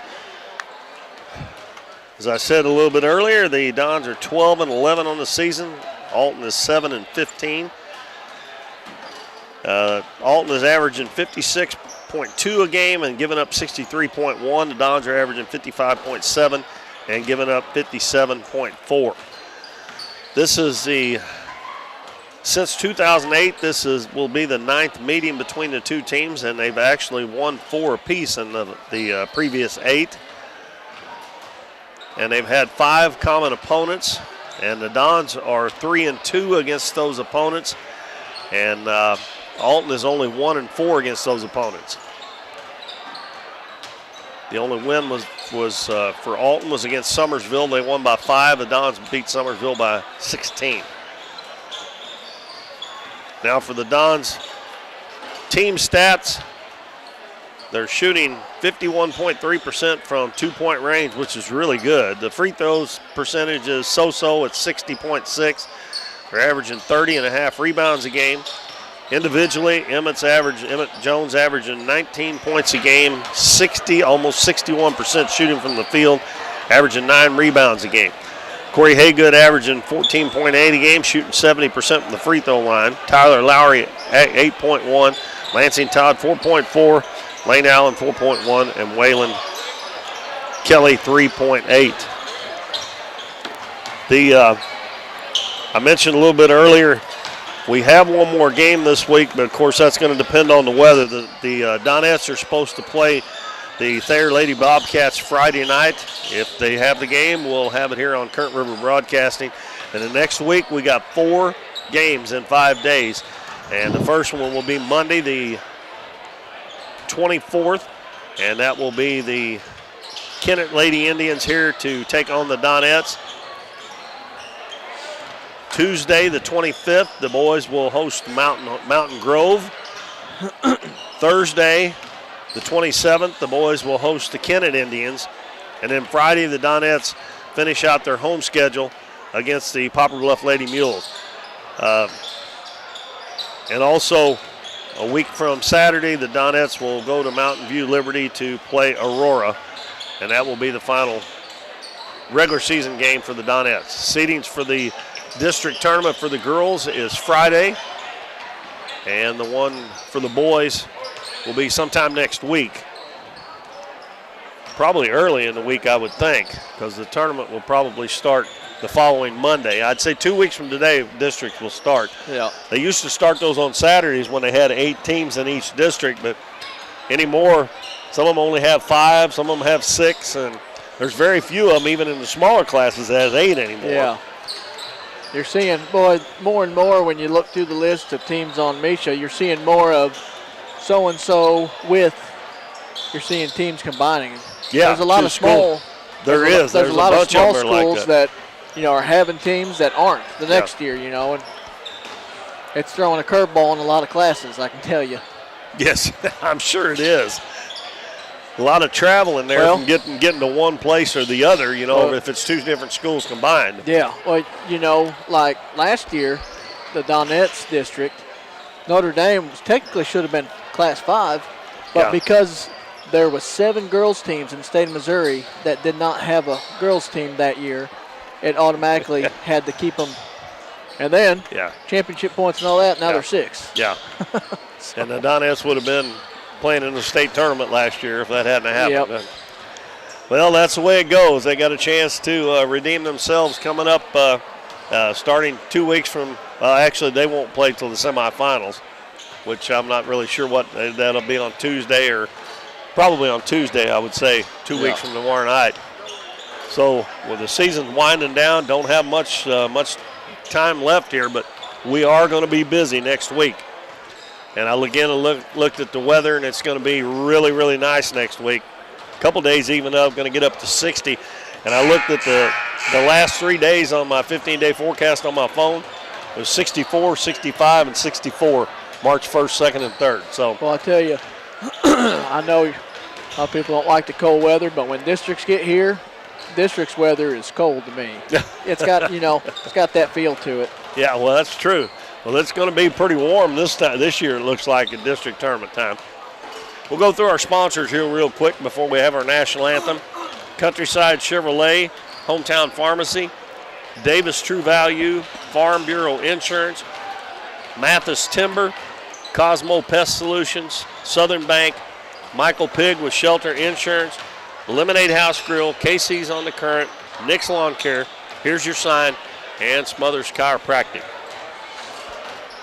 And I was just thinking the other night, I was just wondering, I haven't asked Coach Epps. I think I asked him right after we had the River City Classic if he was going to have all the same teams back next year, and he said most of them had said that they would like to come back. Yeah. And I was just wondering how that's going to be next year.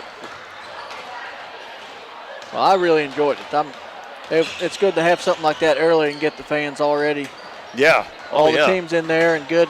Yeah, we had a bunch of people here in the gym, and we had a lot of good crowds watching us on YouTube as well. Great atmosphere online and at the gym. And to get that kind of teams in early all playing is good, too. It's good for all teams in it. Yeah, I mean, I forgot. I had the combined record of all those 8 teams down from the year before, and it was like 70% winning percentage total, so there were some good teams here. So we are getting ready for the national anthem. So while we play that, we'll take us a 90-second break, and we'll get back to give you the starters for the Alton Comets and the Doniphan Dons. Nick's Lawn Maintenance and Power Washing is locally owned and operated and a proud supporter of the Dons and Donettes this season. Nick serves Ripley County, the surrounding area, with lawn services from mowing, weed eating, and trimming, and they can trim and maintain your shrubs, bushes, flower beds, mulch, and more. They also clean roofs, gutters, downspouts, and can install gutter screens as well. Quality power washing services to buildings, driveways, sidewalks, fencing, and vehicles is no problem at all. No matter how big or small the job is, give Nick's Lawn Maintenance and Power Washing a call at 208-8659. At Mathis Timber, our goal is to provide our landowners with the greatest possible financial return on their timber lands, while not damaging young timber or leaving your property in a mess. We have served Ripley County and the surrounding areas since 1939. We will buy your timber on lump sum total or percentage. We have several references upon request. Contact Craig Mathis at 573-429-0996 and see how Mathis Timber can assist you with all your timber harvesting needs. Casey's on the Current in Doniphan is the place to float this summer. On the crystal clear waters of the Current River, Casey's on the Current offers floating the way you like it, with shuttle services and float times ranging from 3 to 12 hours. And if you want to make it a weekend or a week-long trip, they also have a full-service campground and cabins on the river. Come enjoy the beautiful Current River and make Casey's on the Current your floating destination this summer.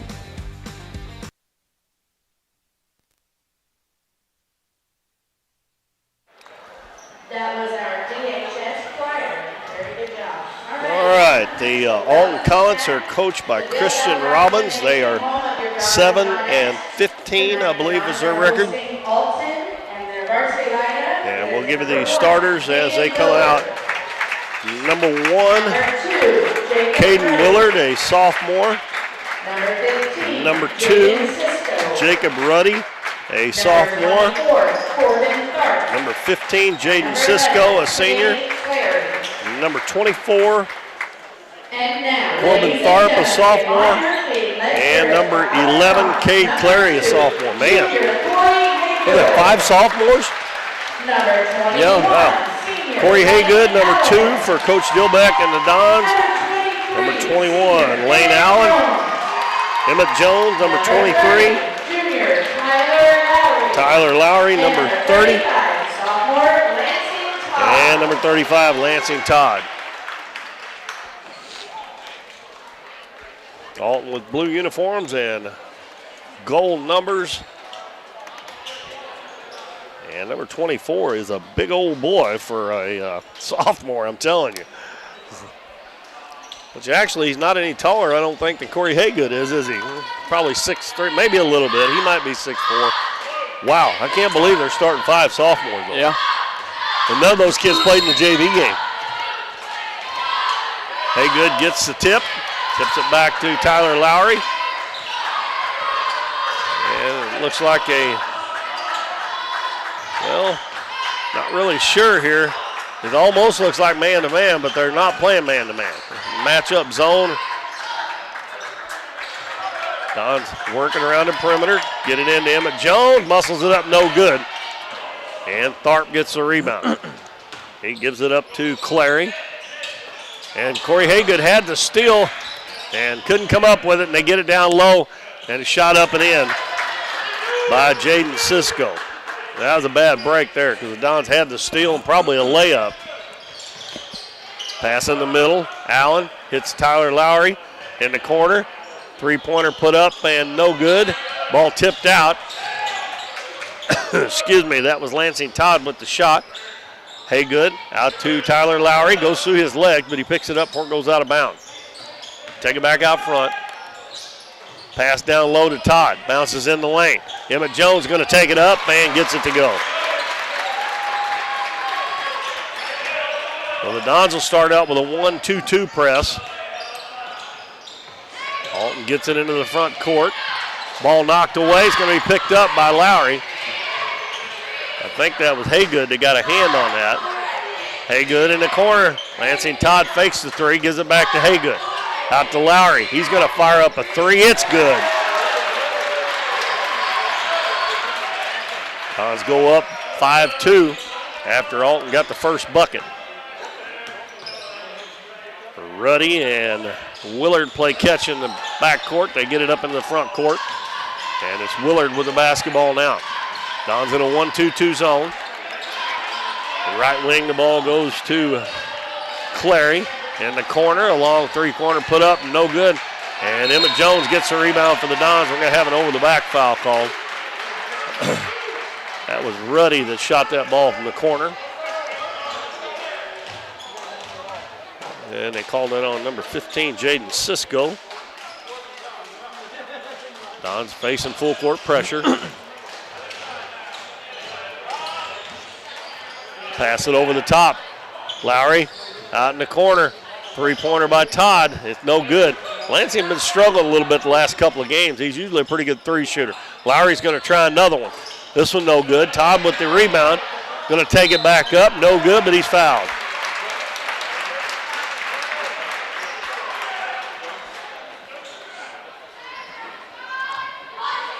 That one is on the big boy, Corbin Tharp.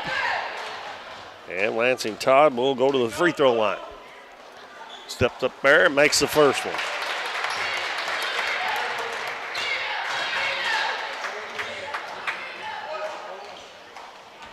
Dons up 6-2 with 5:35 to go in the first quarter. Second one is good as well. Got them both. Dons set up in their press. Pass in the middle to Tharp. Up ahead to Cisco. And the little runner is no good. The ball, Tyler Lowry mistimed his jump there. And I don't know, that ball looked like it almost got caught on that foam piece around the bottom there and bounced back over his head. Now that's a bad break there. Lane Allen's going to pick up the foul, but he couldn't really help that one.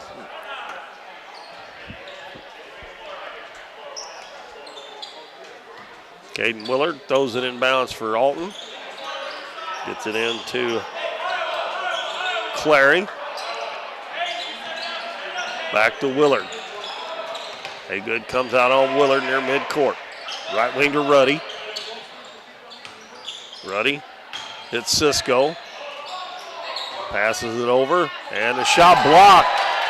I believe that was Todd with the block on the big boy, and then goes out in the corner, and Caden Willard hits a three. 7-5, pass up the floor. Lansing Todd hands it to Lowry. Lowry has the ball knocked away, and we're going to have a foul on Willard. And I don't know if you ought to do that to the official when you get a foul called on you. Yeah. Usually not recommended. Emmett Jones takes it in, puts it up, and won't go. And the rebound comes down to Tharp. And Tharp has it knocked away from behind by Corey Haygood. Picked up by Emmett Jones. Lansing Todd, left wing. Tyler Lowry Back on the right side, in the lane to Lane Allen. Ball knocked away from him and stolen. Cisco's going to stop and shoot from just inside the free throw line, Clary. And tied the game at 7. Well, 4 minutes to go in the first quarter. Dons get it across the half line. Pass across the floor, picked off. Here comes Clary going down, puts it up, and he's going to be fouled by Haygood.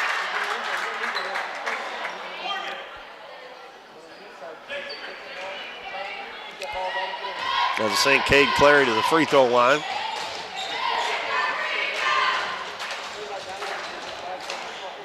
Well, I forgot to erase the fouls off of my sheet. Looks like Haygood has 4. Oh, let's don't be talking like that. Yeah. Free throw good by Clary. Waylon Kelly comes in for Lane Allen. That free throw no good. Offensive rebound. And up and in by Tharp. They're going to have to back him out of there, and Emmett didn't need him backed out that time. Lansing Todd in the lane. And the ball deflected, picked up by Haygood. And that's going to be another foul on Alton. That one is on Jacob Ruddy. 3 team fouls now. You play teams like this, and South Pim is the same way. They really get after you, even though they're playing a zone here. You've got to be strong with the basketball. Emmett Jones takes it in and scores. It's too easy to get it knocked away if you don't sink your fingernails into that ball. Alton up 10-9. In the middle of the floor. And a beautiful pass and a shot blocked. That was Cisco. And we're going to have a blocking foul. And it's going to go against Willard, and that's going to be his second foul. And coming in off the bench is going to be number 30. And who is that? That looks like, I don't have a 30, do you? I do not. Can you look on your phone at the ones that he gave us the other day, the rosters he gave us? Corey Haygood's first free throw, no good.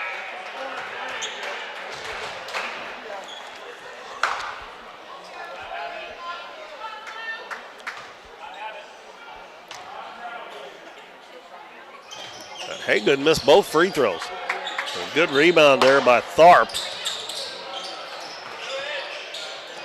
Tharp gets it into the front court to Cisco. Baseline, little floater up, no good. Ball tipped around, Kelly gets it. Throws it to Lowry. Lowry cuts back into the center of the floor. Over to Lansing Todd, back to Lowry. Fakes the 3, back to Todd in the corner for 3. And it's no good again. And a rebound picked up by number 30. We'll get his name hopefully here in a minute. Do we have a number 30 on there? Not on the varsity. They have one for, there's Connor Clay. That's not him. That's not him. So. Tharp with a nice turnaround. Missed it with the left hand. The ball's tipped. It's going to go out of bounds. And it's going to be Don's ball.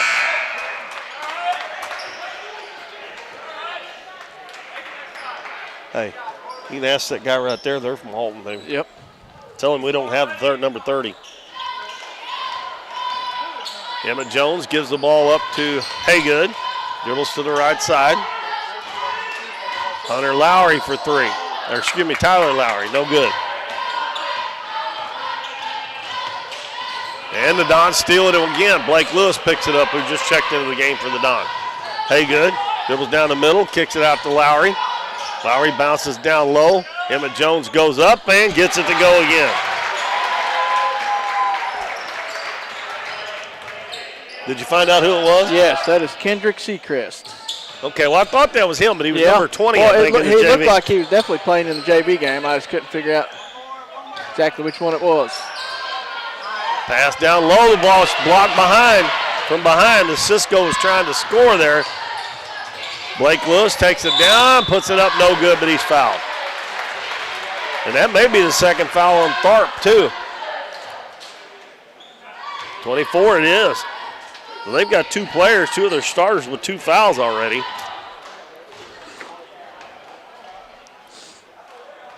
got a bunch of subs coming in. Hopefully, we're going to be off on numbers here, I'm afraid. No, number 25, that's Jaron Hoseapple. He played in the JV game. Caden Willard comes back in playing with 1 foul, and number 13 is Kagan Hollis, a senior. And the free throw is good. Did he make the first one? No, he missed the first one. Okay.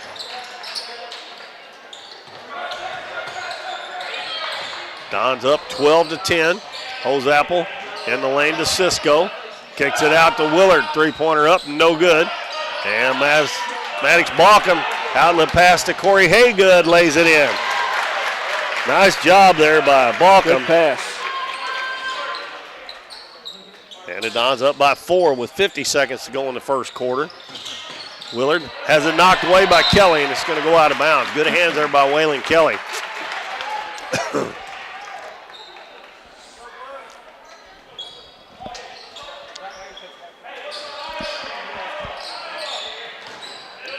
Hoseapple to Hollis in the lane. Puts up the tough shot, no good. Ball tipped out. And another block shot by the Dons. That's about 4 or 5 block shots already. Dons hurried up the floor. Haygood out in the corner. Kelly, three-pointer up and no good. And here comes Willard back the other way, one-on-one. Going to take it in, lay it up and no good. And a rebound by Corey Haygood. Oh, and they call him for a travel. Well, I didn't see that. Alton gets it back with 14.1 seconds to go. Wow. Willard will inbound it. Throws it way out front to Clary. Back in the corner for 3, no good. The ball tipped up, no good. That was Willard. Don's got it with 7 seconds. Passed the ball, batted out of bounds with 3.3 seconds to go. The Dons will bring it in right at midcourt. They've got a 4-point lead here in the first quarter.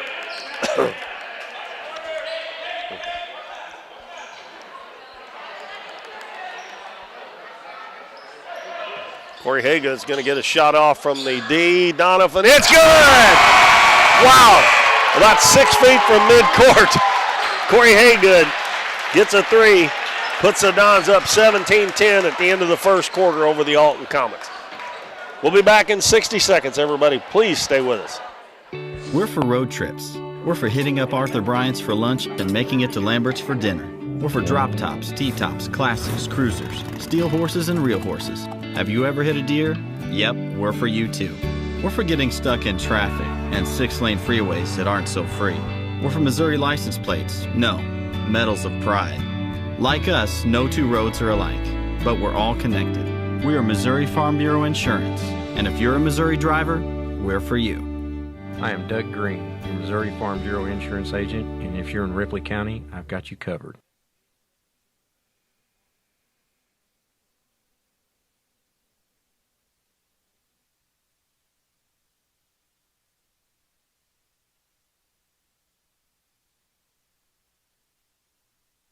I'll turn it.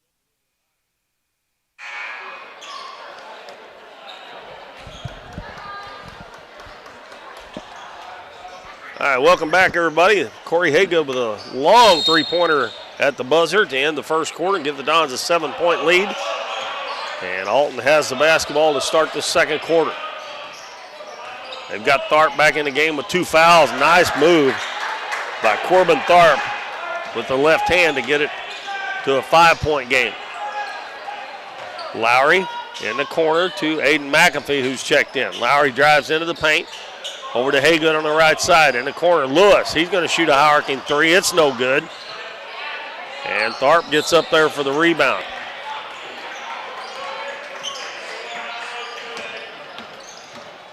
Willard and Cisco, Ruddy and Clary out there with Tharp. Willard over to Tharp. No good. Offensive rebound. That was Cisco, and he put it back in. Don did a good job on the boards in the first quarter, but they give up one there. And their lead's been cut to 3. Lewis tries another 3. It's no good. Offensive rebound. Lowry wide open at the head of the key for 3, and it's good. That's a second one for Tyler Lowry. Back up to a 6-point lead. And Corey Haygood steals the cross-court pass. Gives it to Lowry. Fakes, gets his man in the air, and scores. Oh, I love that little pump fake. Yep. We don't see enough of that in high school basketball. Willard and Ruddy play catch. He gets it up into the front court to Cisco. Over to Willard.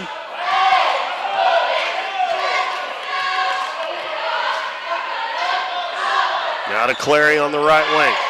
Down to the baseline, Cisco in the lane. Tharp catches, puts it up, no good. Emmett Jones with a rebound for the Dons. Hands it to Haygood. Lowry open again for three. It's good again. All of a sudden, Tyler Lowry's got 11 points, and he scored 8 of those in the last 3 trips down the floor, I think. So the Dons break on top here, 25-14. And that was a full timeout. We're about halfway through it almost, so we'll just take a 30-second break, and we'll be right back. Oh, did you get us switched over to shelter insurance? Actually, I found a deal online. You did. Does your deal come with award-winning customer service? Oh, I'm not sure. Does the deal include a local agent? Doesn't actually say. Can we create a customized plan that fits our needs?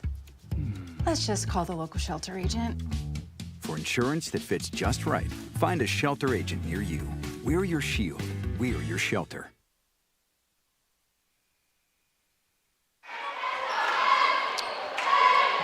Welcome back. The Dons have scored 8 points in this quarter, all by Tyler Lowry. A couple of threes and a 2.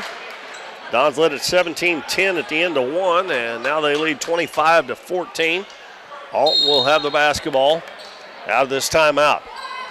Dons go back to the 1-2-2 with Corey Haygood on the front of that. He's got them long arms, and he steals the pass, and he's going to go in, and he's going to lay it up and in. Haygood's got 7 now. Ruddy and Willard playing catch there, and now Haygood steals it again, and Lowry's got a layup. Oh, he missed it. Haygood tips it in. Great job by the Dons on this press, and a great job by Corey Haygood to follow that up. Lob pass over to Ruddy. Dribbles down, gives it in the corner to Cisco. He dribbles back out front, hands it to Willard, and they'll reset the offense. Right side to Clary. Clary drives, picks it up, cross court, Ruddy in the corner. Three-pointer up, no good. Rebound by Lowry. That was Willard with the three-point shot. Pass up the floor, cross court. Lansing Todd drives into the paint, kicks it back out to Lowry, fakes the three, drives into the paint, out to Todd, three-pointer up, no good. Lansing struggling just a little bit. Yeah, he's a little bit dejected there. Last 2 or 3 games, he struggled just a little bit with his threes. But he's a good shooter, so he's got to keep shooting. How to shoot yourself out of it. He'll get there. Tharp kicks it out in the corner. Ruddy with the three, no good. Ball's going to go out of bounds, and they said it was last touch by Cisco. I don't think he thought so, but when do they ever think it was out on them or a foul on them? Dons pass it up the floor. Lansing Todd, back to Lowry, out to Haygood. Haygood drives, hands it to Lowry. Another three-pointer up, and this one's no good. Lane Allen back in there, hustling for the rebound, and he saves it. Great hustle by Lane Allen. Alton's gone to, well, I thought they were man-to-man. And we're, oh! Are you kidding me? Well, that's a couple of times that Corey's got called for a walk, and I thought they were going to call a foul there when they got reached in about the free throw line. 15-point lead for the Dons. We got 3:50 left in the first half. Now they've got Cisco in the backcourt with Willard. Emma Jones goes to the steal, doesn't get it. They lob it to free throw line. Tharp, he's going to put it up and score.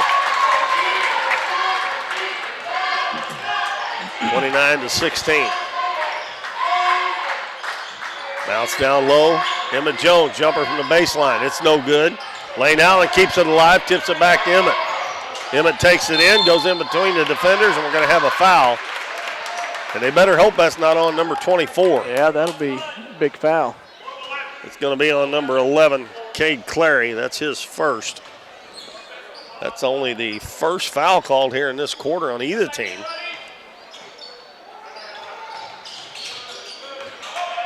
(29-16) Dons. It looks like to me they're playing man-to-man. Todd has it knocked away, gets it back, gives it back to, excuse me, to Haygood. 3 minutes to go in the first half now. Lowry dribbles to the right side, and he lost it out of bounds. Boy, you don't need those unforced turnovers. Lane Allen checks out, and Waylon Kelly back in. Lane didn't score while he was in there, but he kept a couple of balls alive. Ruddy over to Willard. Now to Clary on the left side. Back to Willard. Over to Ruddy, right wing three. It's no good. And offensive rebound, shot put up, no good. And they're still battling for it. And Alton's going to keep possession. Alton folks and coach thought that Tharp got fouled, and I thought he did too. And a shot put up by Clary, no good. And another offensive rebound, the shot missed by Tharp. Corey Haygood, 15-foot jumper, no good. Kelly keeps it alive, tips it out to Lowry. Into the paint, his little runner's up, it's no good. We forgot to try to get the ball inside the Emmett here in the last little bit. That opens up the outside shots if we get it inside to him. Ruddy drives baseline. Gives it to Tharp, kicks it out for a three. Well, they shoot a lot of threes, don't they? They do. You got a big man like they got. I think I'd be trying to get that ball in there. This time they get it to Emmett. Gets his man in the air, reverses it to the other side, and lays it in. 31-16 Dons. Minute and a half left. Dons got about three guys getting ready to come here. The next dead ball. Willard, baseline to Cisco, and he lost it. Got Blake Lewis, Maddox Balcom, and Lane Allen checking in. And Kagan Hollis, number 13, checks in for the Comets.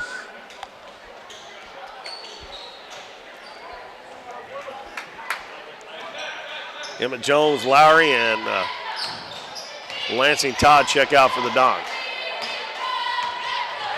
Now Aiden McAfee comes to the scorer's table, check in. Pick and roll, and Blake Lewis lays it in. Can't run it any better than that. About how you ride it up right there.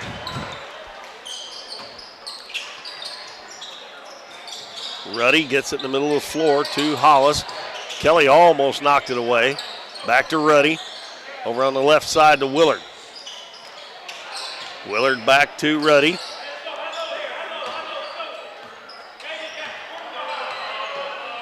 Lobs it, and the ball. Tharp couldn't handle it, and it's tipped over to the side.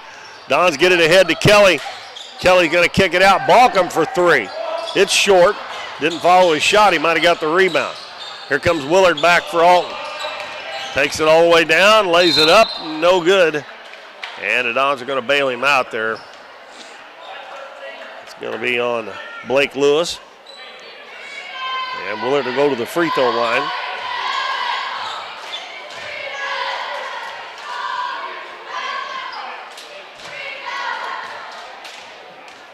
.6 to go in the first half. And Willard makes the first free throw. McAfee checks in for Kelly. That's the fourth point for Caden Willard.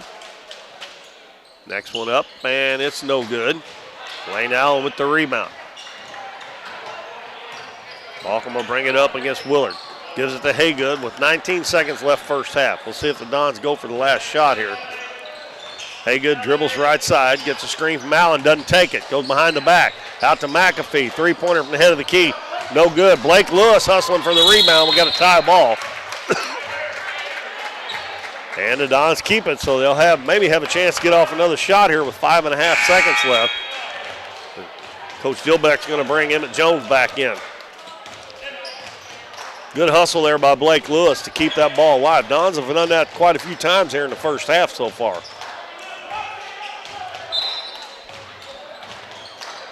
Inbound it, they get it right back to Emmett, puts it up, won't go, and Tharp rebounds it. And that's the buzzer to end the first half, and a pretty good one for the Dons, 33-17. They lead it. They held Alton to 7 points that quarter while scoring 16. 2 for 4 for Alton from the free throw line, and the Dons are 3 for 6. All right, scoring for Alton. I have Cisco with 4, Clary with 2, Willard with 4, and Tharp with 6. Over to the Dons side, I've got Haygood with 9, Lewis with 3, Jones with 8, Lowry with 11, and Todd with 2. So good first half for the Dons. Yeah, and they needed that after that tough loss they had on Saturday. So still got plenty of basketball left here, so they're going to have to do it again in the second half if they want to come out on top. But right now they got a 16-point lead at halftime, 33-17. We'll take a break. Be back shortly. For more than 35 years, Smothers Chiropractic Center has been helping patients improve the function of their nervous system and create better health by finding disturbances in the nervous system that can lead to neck pain, back pain, sciatica, and migraines. Dr. Smothers provides care for newborns to the young at heart, offering traditional chiropractic adjustments along with low-impact adjustments. They also offer a variety of supplements to help promote overall wellness. Contact the friendly staff at Smothers Chiropractic Center so you can be your best. Davis True Value is proud to sponsor the Dons and Donettes for another exciting ball season. Just like the Dons and Donettes, Davis True Value knows hard work wins the game. They are your selection, service, and savings destination hardware store, serving the area with paint, plumbing, electrical, lawn and garden, and housewares. Your local True Value hardware with so much more. From window repair to chainsaw sharpening, we are the store of first choice. Behind every project is a True Value.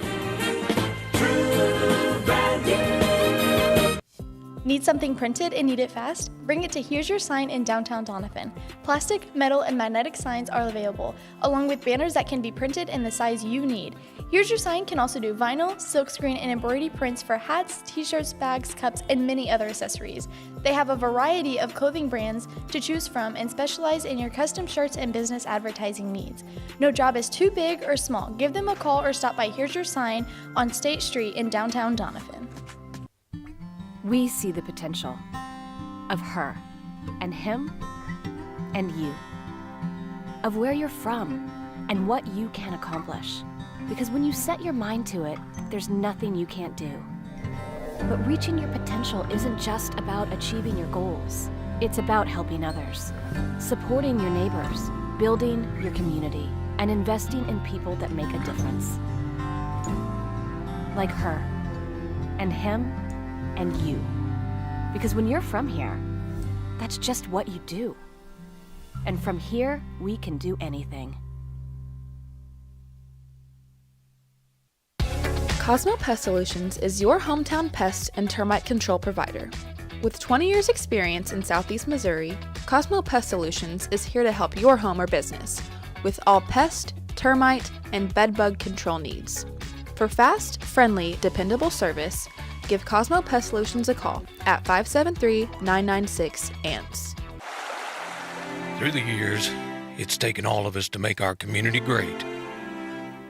We're proud that Chevrolet has been an important part of America's history for many generations. And Ripley County, Missouri, you are as American as it gets. And that's why your friends at Countryside Chevrolet of Doniphan want to say thank you. Thank you for making our country and our community great. Hometown Pharmacy is your one-stop pharmacy for all of your medical needs. Our pharmacists provide shots for flu, pneumonia, and shingles all in this pharmacy with no appointment necessary. Refills can be requested online or through our app, and delivery is available if you live within the city limits. Transferring prescriptions is easy, so come by or give us a call, and our friendly staff will take care of everything. Come experience the difference a hometown pharmacy can make on LaRue Street in Doniphan. Casey's on the Current in Doniphan is the place to float this summer. On the crystal clear waters of the Current River, Casey's on the Current offers floating the way you like it, with shuttle services and float times ranging from 3 to 12 hours. And if you want to make it a weekend or a week-long trip, they also have full-service campground and cabins on the river. Come enjoy the beautiful Current River and make Casey's on the Current your floating destination this summer. Nick's Lawn Maintenance and Power Washing is locally owned and operated and a proud supporter of the Dons and Donettes this season. Nick serves Ripley County, the surrounding area, with lawn services from mowing, weed eating, and trimming, and they can trim and maintain your shrubs, bushes, flower beds, mulch, and more. They also clean roofs, gutters, downspouts, and can install gutter screens as well. Quality power washing services to buildings, driveways, sidewalks, fencing, and vehicles is no problem at all. No matter how big or small the job is, give Nick's Lawn Maintenance and Power Washing a call at 208-8659. Lemonade House Grill is Doniphan's fun, family-friendly restaurant with a smorgasbord of choices on the menu. Enjoy one of their freshly squeezed lemonades along with handcrafted burgers, tasty tacos, trash can fries, or pizzas. Bring the family for Kids Eat Free Night on Mondays or come to Taco Tuesdays, Wing Wednesdays, Thursday's Date Night, or Fish Fridays. Lemonade House Grill is veteran-owned and operated, and veterans receive a 10% discount. Lemonade House Grill is a proud supporter of the Dons and Donettes, and make sure to follow them on Facebook and Instagram for their daily specials. At Mathis Timber, our goal is to provide our landowners with the greatest possible financial return on their timber lands, while not damaging young timber or leaving your property in a mess. We have served Ripley County and the surrounding areas since 1939. We will buy your timber on lump sum total or percentage. We have several references upon request. Contact Craig Mathis at 573-429-0996 and see how Mathis Timber can assist you with all your timber harvesting needs. We're for road trips. We're for hitting up Arthur Bryant's for lunch and making it to Lambert's for dinner. We're for drop tops, T-tops, classics, cruisers, steel horses, and real horses. Have you ever hit a deer? Yep, we're for you too. We're for getting stuck in traffic and 6-lane freeways that aren't so free.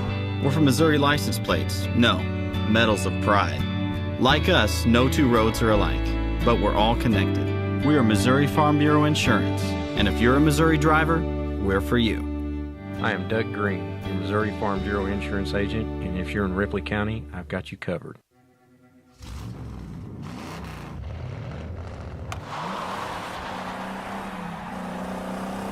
When an accident, theft,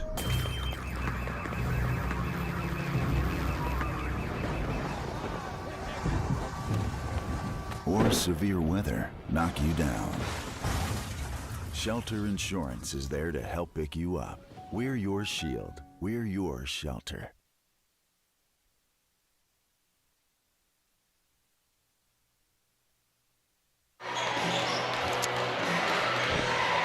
Welcome back, everybody. Keith Bowman and Bo Blackwell back at Bill L. Wright Gymnasium in Doniphan. We're at halftime. The Dons with a 16-point lead over the Alton Comets, 33-17. And Bo, Dons played a really good first half on both ends of the floor. And I thought they did a good job on the boards. Alton's got that one big boy out there. He's a hoss now. Yeah, he's a big boy. He's going to be fun to watch the next couple of years for sure. And, you know, I've said it 100 times. The first 3 minutes of this ball game right here coming out will be the most important because you don't want to allow them back in it and make it a ball game. You need to keep adding. Yeah, the Dons can really do themselves some good here if they can at least maintain this lead, and if they build on it, it'll really help them go a long way in winning the game. You do yourself a favor if you take care of business early. Yeah. You know what I mean? Yeah. Well, we do have a game scheduled for Friday night that we're supposed to do here. The girls are supposed to play Thayer, and we'll just have to wait and see what the weather does on that. If not, if it's canceled, we've got a full week of basketball for you next week, and the way the weather looks, we should be fine next week to go. Our first game next week will be the 24th, which is a week from today, and that is the Donettes against the Kennett Lady Indians. On the 25th, the boys will be in action against Mountain Grove here at home. On the 27th, the boys in action again against the Kennett boys.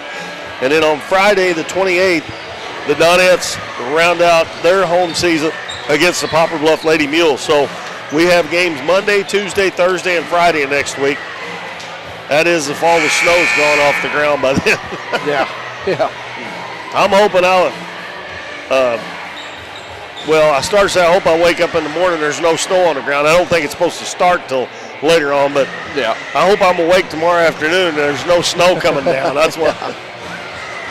Because I would love for the girls to be able to play that game Friday night against Thayer. All right, well, we'll see what happens here in the second half. It looks like Alton's going to go with the same starters of Clary, Cisco, Willard, Ruddy, and Tharp. And the Dons will send out their starters as well.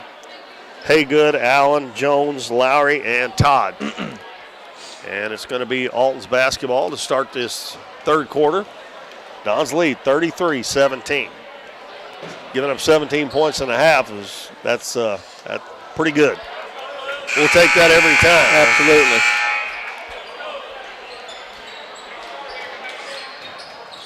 Dons will set up in that 1-2-2 zone. And I said earlier, they put Corey Haygood on the front of that.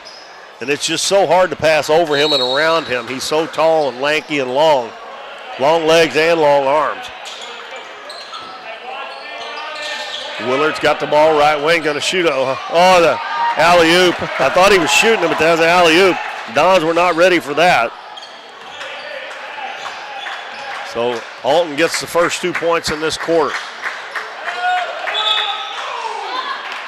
And we're going to have a foul called on Jacob Ruddy.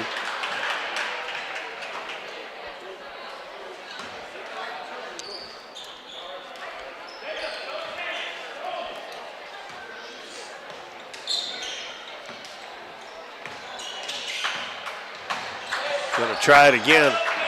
And Haygood's not going to take it, and he's going to get fouled again, this time I think on the shot. He went the opposite way of the screen. Emmett Jones was setting for him. And that's the third foul on Ruddy. Yep.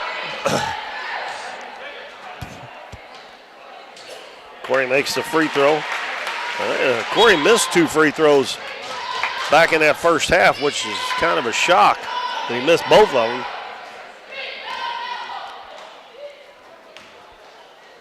Second one on the way, and it's good. That pushes the lead back to 16 again, 35-19. And Corey's got 11 points now in the game.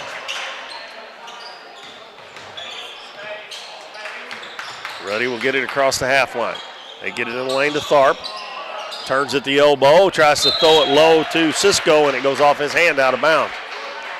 I think I would reverse those 2 players, put the big guy down underneath and put Cisco up there at the free throw line.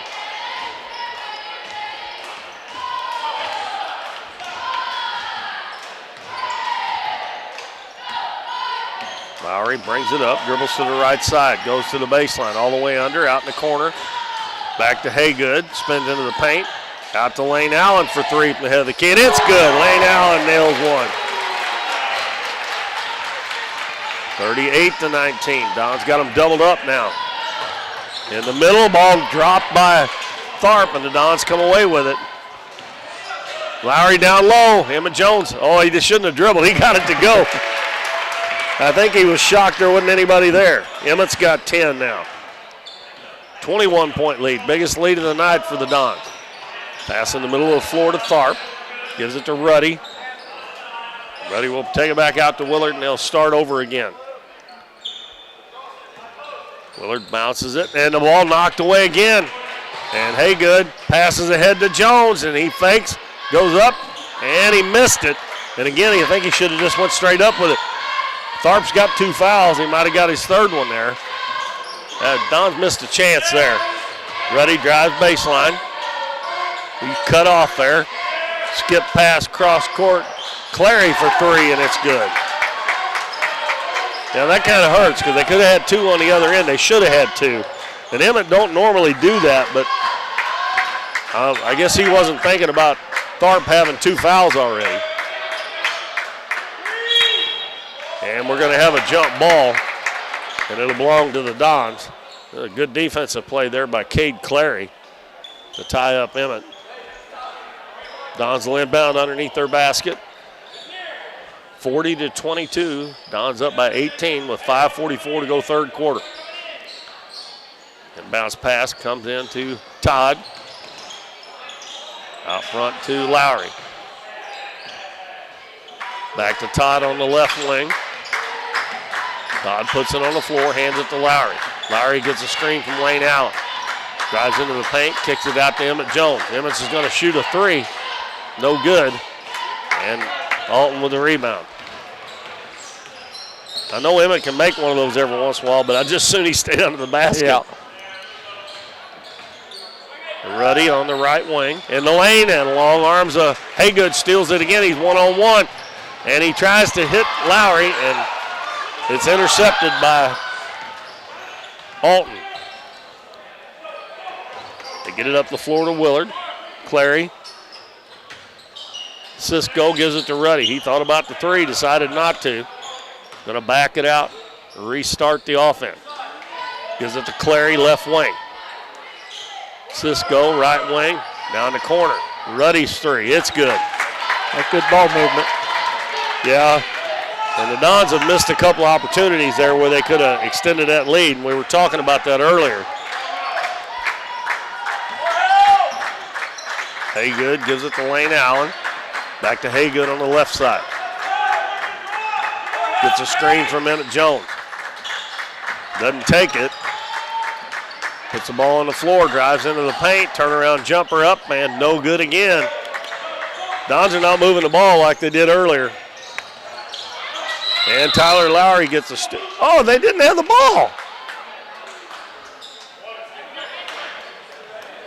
Oh my gosh.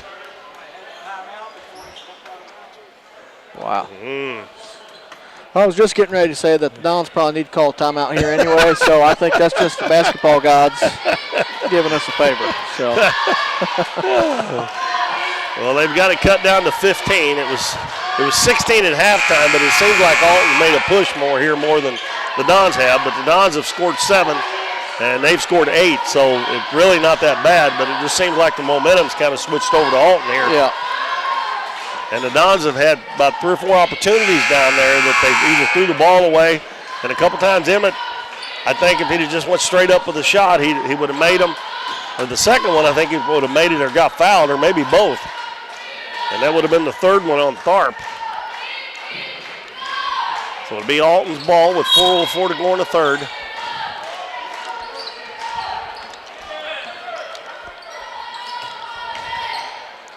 Clary throws across court to Ruddy. Ruddy hit that three a while ago. That was his first points of the game. Left wing, Clary. Back out front to Cisco. Swings it right side to Ruddy. Tried to run the same play again that time. Cisco down into the paint, puts it up, no good. Emmett Jones with the rebound for the Dons. Going to bring it up himself. Going to take it down, hands it off to Lane Allen, goes up and it's blocked. Another opportunity missed. Here comes Willard. Gives it to Cisco, and now Corey Haygood steals it, and he's got a run out, and he lays it in. I swear, he has got such long arms. He has been a defensive unit tonight. That's for and he's sure. on the front of that zone we were talking about. And 42-25, Dons up by 17. We near the 3-minute mark of the third quarter. Dons sticking that 1-2-2 zone. It's worked pretty good all night. Ruddy with 3 from the corner. He's made 2 in a row now. Didn't score in the first half. He's made 2. Don's going to have to get out there on that. Haygood backs it out. Hands it to Lowry. Lowry dribbles left side, gives it to Todd. Out front to Emmett Jones. Drives, kicks it out. And the pass is stolen. Going to go out of bounds, and they're going to say it was last touch. Good hustle there by Ruddy. And again, I wish Emmett would have went ahead and took that to the hole. Somebody needs to tell him, Clary's got 2 fouls. He might have already had the 3rd and 4th one on him here if he'd have took it at him. 14-point lead. Haygood dribbles to the baseline. Stops. He's going to turn around. He's wide open, and he short-armed it. Tharp with the rebound. Alton trying to creep back in this thing with 2 minutes and 5 seconds left in the third quarter. Willard bounces it over to Clary. Gets it right back on the left side. They're playing two-man front. Now Waylon Kelly's on the front of that zone. And he's backing out in the middle. And another three in the corner. No good. Offensive rebound. Cisco's going to put it up, and he scores.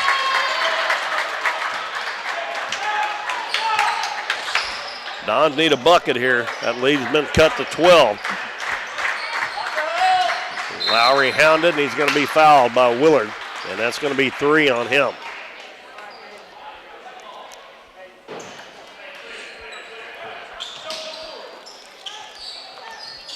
Inbounds pass comes to Emmett Jones. Emmett one-on-one, he's going to shoot a 3. Oh, he got it to go. Well, that's a big bucket. That's a big one. They needed that one. I really don't like him shooting them out there, but if it goes in, you can't grab too much about it. And the ball stolen again by Haygood. He's 1-on-2, lays it up in the left hand and gets it to go. Should have been keeping count of steals. Yeah, no kidding. He's got a bunch of them. Well, it went from 12 right back to 17.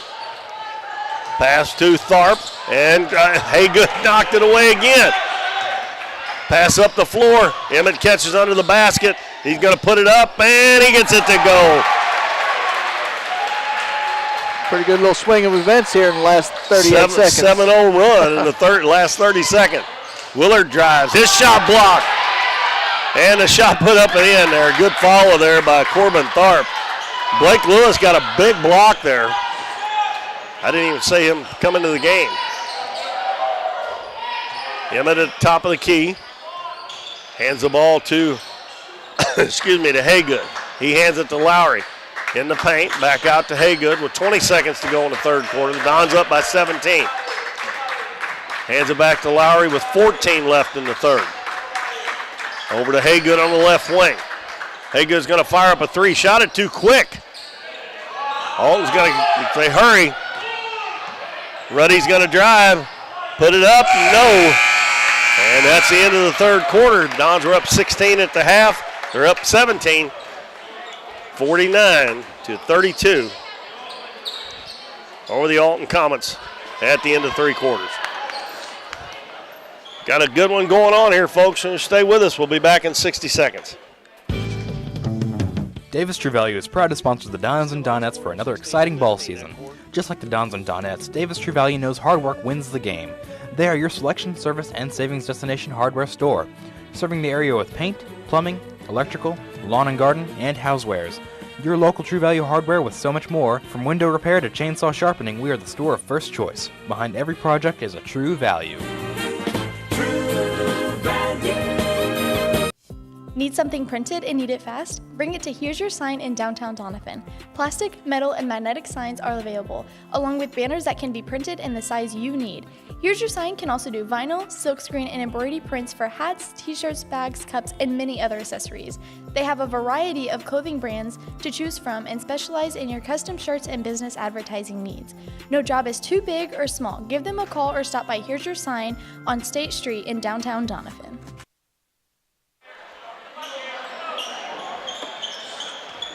The Comets will have the first possession of the fourth quarter. Dons lead 49-32 with 8 minutes to go in the ball game. And it's Ruddy and Willard, Tharp, Clary, and Cisco. Those guys have played almost the entire game. Aiden McAfee, and they try that lob again, and it doesn't work this time. Good play there. Case Tipton's the one that knocked that one away. I didn't even see him in the game.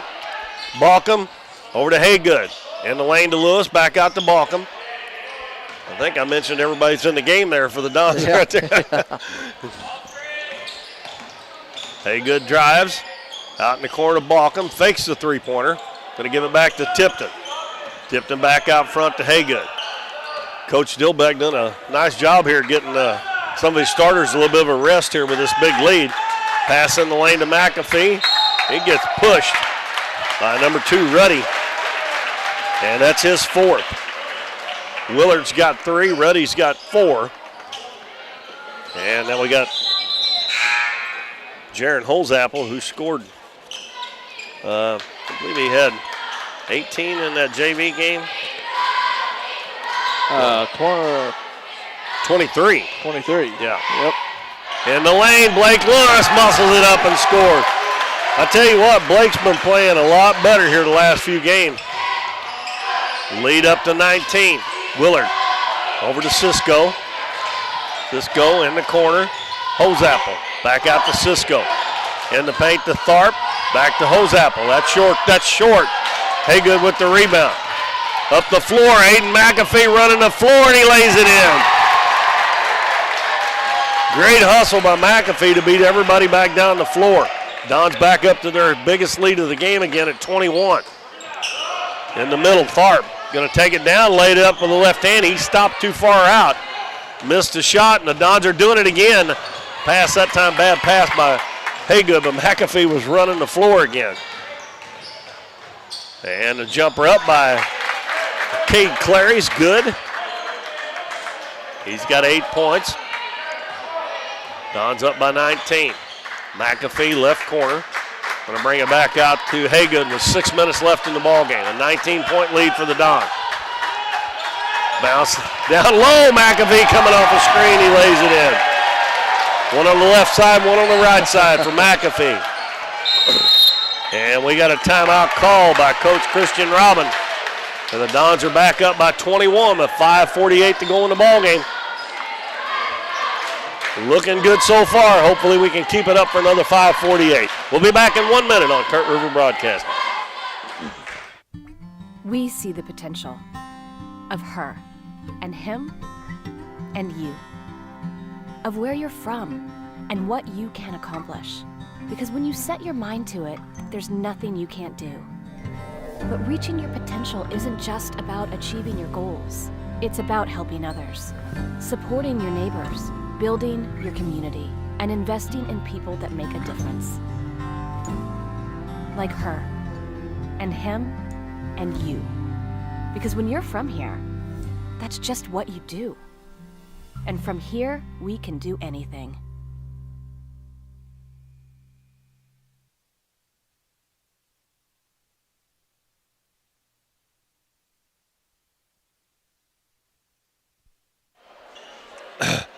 Dons have spread their scoring around real well. They've got 3 guys in double figures here. Haygood's got 15.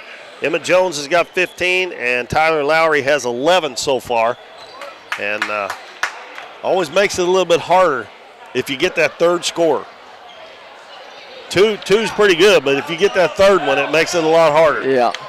And then you got your bench guys come in. Aiden McAfee's coming here and played great this fourth quarter. Got Cage Tipton out there who hadn't gotten to play much on the varsity this year. Give him some good minutes here to get the Don starters some rest. Hoseapple gives the ball to Clary. Back to Hoseapple on the left side. Skip pass out front to Willard. Now left side, Clary. They've got Hollis back in the game. Oh, what a shot there by Willard. That was a dipsy-doodle one there, I'm telling you. McAfee gives it in the corner to Lewis. He's going to try a three-pointer. It's good!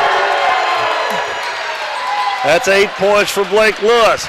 That one brought rain. That may have started to snow outside there. Yeah. 58-36. Now that's the biggest lead. Oh, Maddox Balcom goes for the steal. And he runs into Caden Willard, and he'll pick up a foul. That is Balcom's first team foul. And those guys check out as Lane Allen, Emmett Jones, Lansing Todd, Tyler Lowry check back in, and McAfee. Corey Haygood's going to get a rest. Clary gets it in the lane. That's to Tharp. Kicks it back out to Willard. Out to Hoseapple for 3. It's no good. Offensive rebound there by Clary. And he turns around and puts it in from about 8 feet out. He's got 9 now. I think I messed up somewhere. I got 10 for him. 10? Yeah. You got a free throw for him? I don't, but it doesn't mean I'm right either.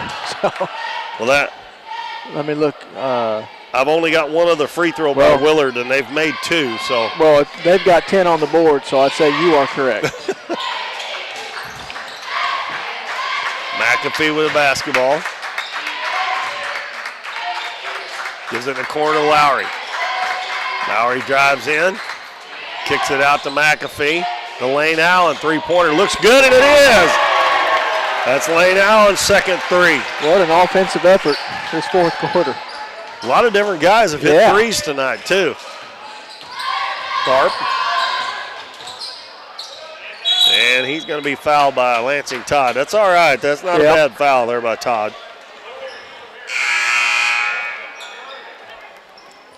That's Lansing's first foul.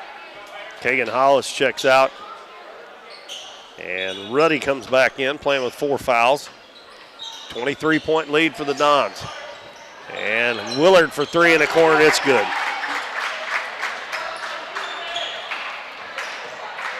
Down to 20. Lowry has it knocked away and stolen by Hoseapple. Lowry goes down, and he didn't make the layup, and they lose. What do you call there? Just out of bounds? Just out of bounds. Okay. Well, Lowry run down there like he was going to try to block it, and then he just kind of backed off, and Hoseapple missed the layup. Well, the Dons got Emmett Jones bringing the ball up the floor. Hands it back to Lane Allen. Over on the left side to Lowry. He'll try a three-pointer. It's off. Long rebound's going to be picked up by Hoseapple. Passes cross court. Ruddy was open for 3, and it's good. Don't want to get too wild here, fellas. No. And Lowry, a little bit out of control there. Got lucky, got fouled. I mean, down to 3 minutes. You don't need to be in no big hurry here. At this point, you're up. You need to look for the perfect. There's no reason to force anything. That foul was on Hoseapple, his first. Second team foul. Jones takes it in, is going to put it up and won't go. I don't know how they didn't call a foul there. Again, putting the ball up awful quickly. Dons get a block. Lowry heads the other way, takes it in. And again, where are we going, fellas? Where are we going? Willard takes it down, lays it up in, and he gets fouled. I mean, that is not very smart basketball right there. I'll just put it out there. You had a 17-point lead, and why are you even taking the ball in there? That's a couple times in a row. Well, actually 3 times in a row. Haygood comes back in for McAfee. That was Willard. You have him for 11 now? Yes. Make that 12 as he makes the free throw.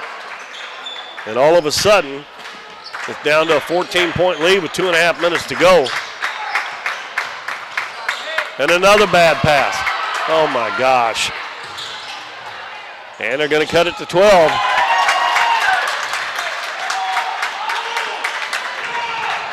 I don't know what in the world we're doing here. I don't know why we're even taking the ball to the basket. They got to foul. Make them come get us. They got to foul us 3 more times before they even put us in the bonus. Yeah. It better be a wide open layup. Haygood shoots a 3 and he missed it.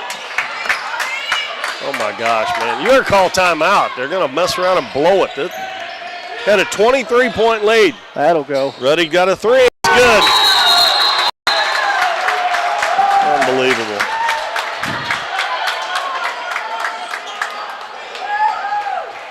Ten-point game. They've scored 13 in a row in just a little over a minute. Yep. So they called that a 2. Is that what they did there? It was a 9 point, and now I think they made it, yeah. I believe they called that a 2. Yeah. Let me look here.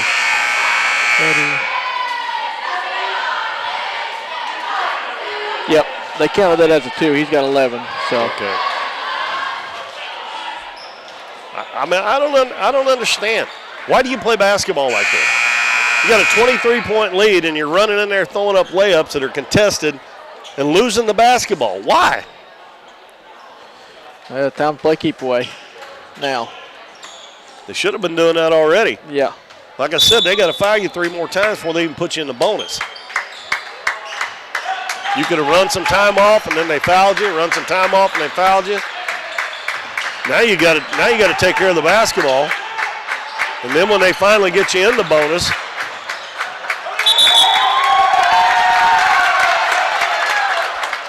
Dons turn it over again. Trying their best here to give it away, it looks like to me.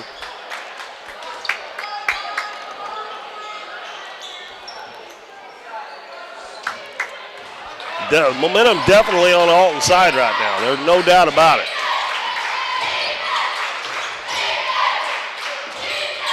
Willard with it out front. Best thing Dons can do now is make them use up some time. And we got a timeout called by Coach Robbins. With 1:18 to go, it's 61-51. The Dons up by 10 after leading it by 23 just about a minute and a half ago. 13 points in about a minute and a half. I'll remind everybody again, the girls play Friday night if the weather's not bad against Thayer here. That would be our next game. And then next Monday, the girls play Kennett. Tuesday, the boys play Kennett. Thursday, the boys play Mountain Grove Tuesday. Thursday, they play Kennett. The girls play Poplar Bluff on Friday. And we got 4 games next week. We're right here on your YouTube channel for Doniphan basketball, Current River Broadcasting. Well, Alton with the basketball got a chance to get it to 7 or 8 here. With a minute, what was it, minute 19? Is that what it was? Minute 18, yep. Minute 18 to go. And they have scored the last 13 points in the game.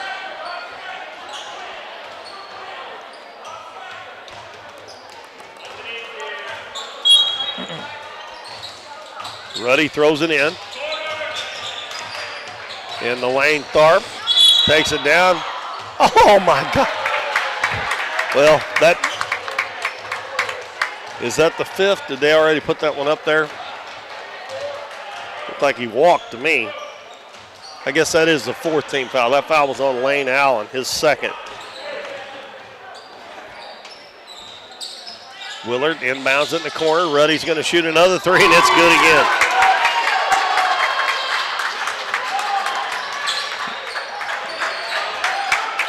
And we got a foul in the back court. Going to be on Willard. That's his 4th. That's only the 3rd team foul. We're down to a minute 3. 7 points ain't nothing in the minute and 3 when they scored 16 in about a minute and a half. Yeah. Nancy Todd comes and gets the basketball, gives it to Corey Haygood. He's guarded by Clary, hands it off to Todd. Todd reverses, hands it to Corey Haygood with 50 seconds to go. Emmett Jones picks it up. Hands it to Corey Haygood. Haygood back to Jones. We're going to have a foul on Cade Clary. That's only 2 on him. That's still only the 4th team foul. They have to foul one more time. One more to get. The next foul will put the Dons in the bonus. The Dons so far are 2, 4, 6, 5 of 8 tonight from the free throw line. And we're going to have a foul quickly on Cisco. He's the one, or excuse me, Clary. He wasn't in any foul danger, but he's got 3 now. And it'll be 2 shots for Corey Haygood. Corey's got 15 points in the game.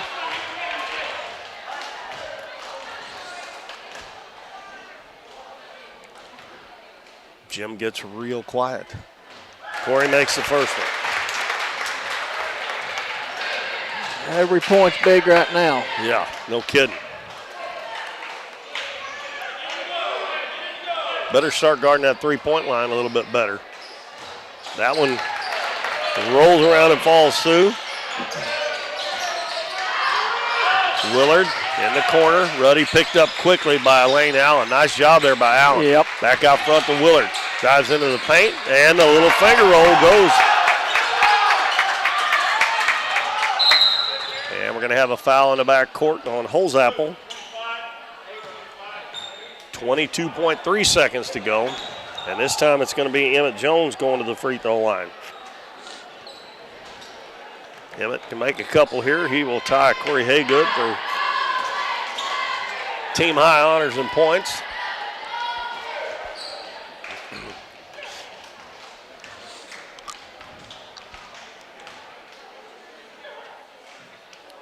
First one's up, no good.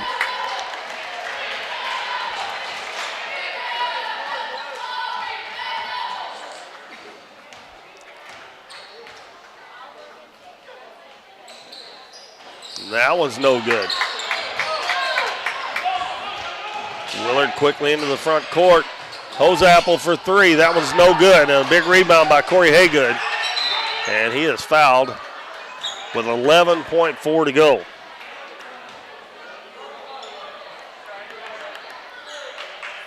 If that one had went in, Alton folks would have got excited, wouldn't they?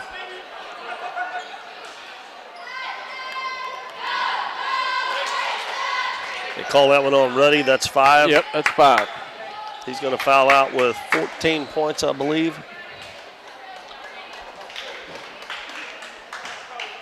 14. And that free throw's no good. That's 3 misses in a row.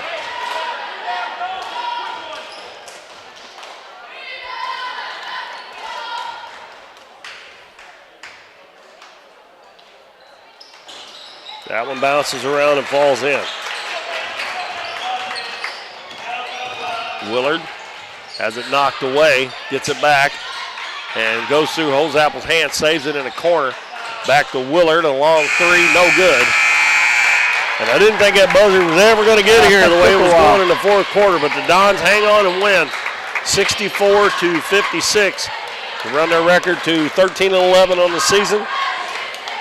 Let's see, Alton 3 of 5 from the free throw line. They were shooting all those threes. They didn't get to the line very much. And the Dons were 8 of 14. All right, over to Alton's side for scoring. I got Cisco with 6, Clary with 12, Willard with 14, Ruddy with 14, Tharp with 10.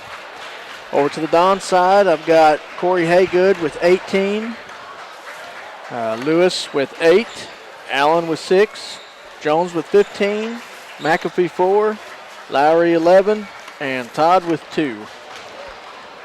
So a little theatrical ending there, Keith, but at the end of the day, it's a W. So got a little too close for comfort there towards the end, that's for sure. All right, well, folks, all we can tell you is just to keep up with Current River Broadcasting on Facebook, and Matt will let you know what's going on as far as the games. But if we get as much snow as they say we might get, we may not have a game Friday night. And it's getting so late in the season, Coach Epps may not be able to make that one up. Yeah, getting pretty close for sure. But surely by Monday we'll be back in the gym here, and that will be the Donettes and the Kennett Lady Indians. 4 games coming up next week, and that is the final week of the regular season. This is the final week of the regular season for Class 1, 2, and 3. Their districts start next Monday. Monday, yep. We're getting close to the end of the season. Well, the Dons hang on and win it 64-56 over Alton. Improved to 13-11 on the season. We hope to see you again Friday night. If not, enjoy that bread and milk and enjoy this. Yeah. I don't even want to talk about it, but it is what it is, and there ain't much we can do about it. Thanks for joining us tonight, everybody. For our camera crew and for Matt Moore, for Bo Blackwell, this is Keith Bowman. Good night, everybody.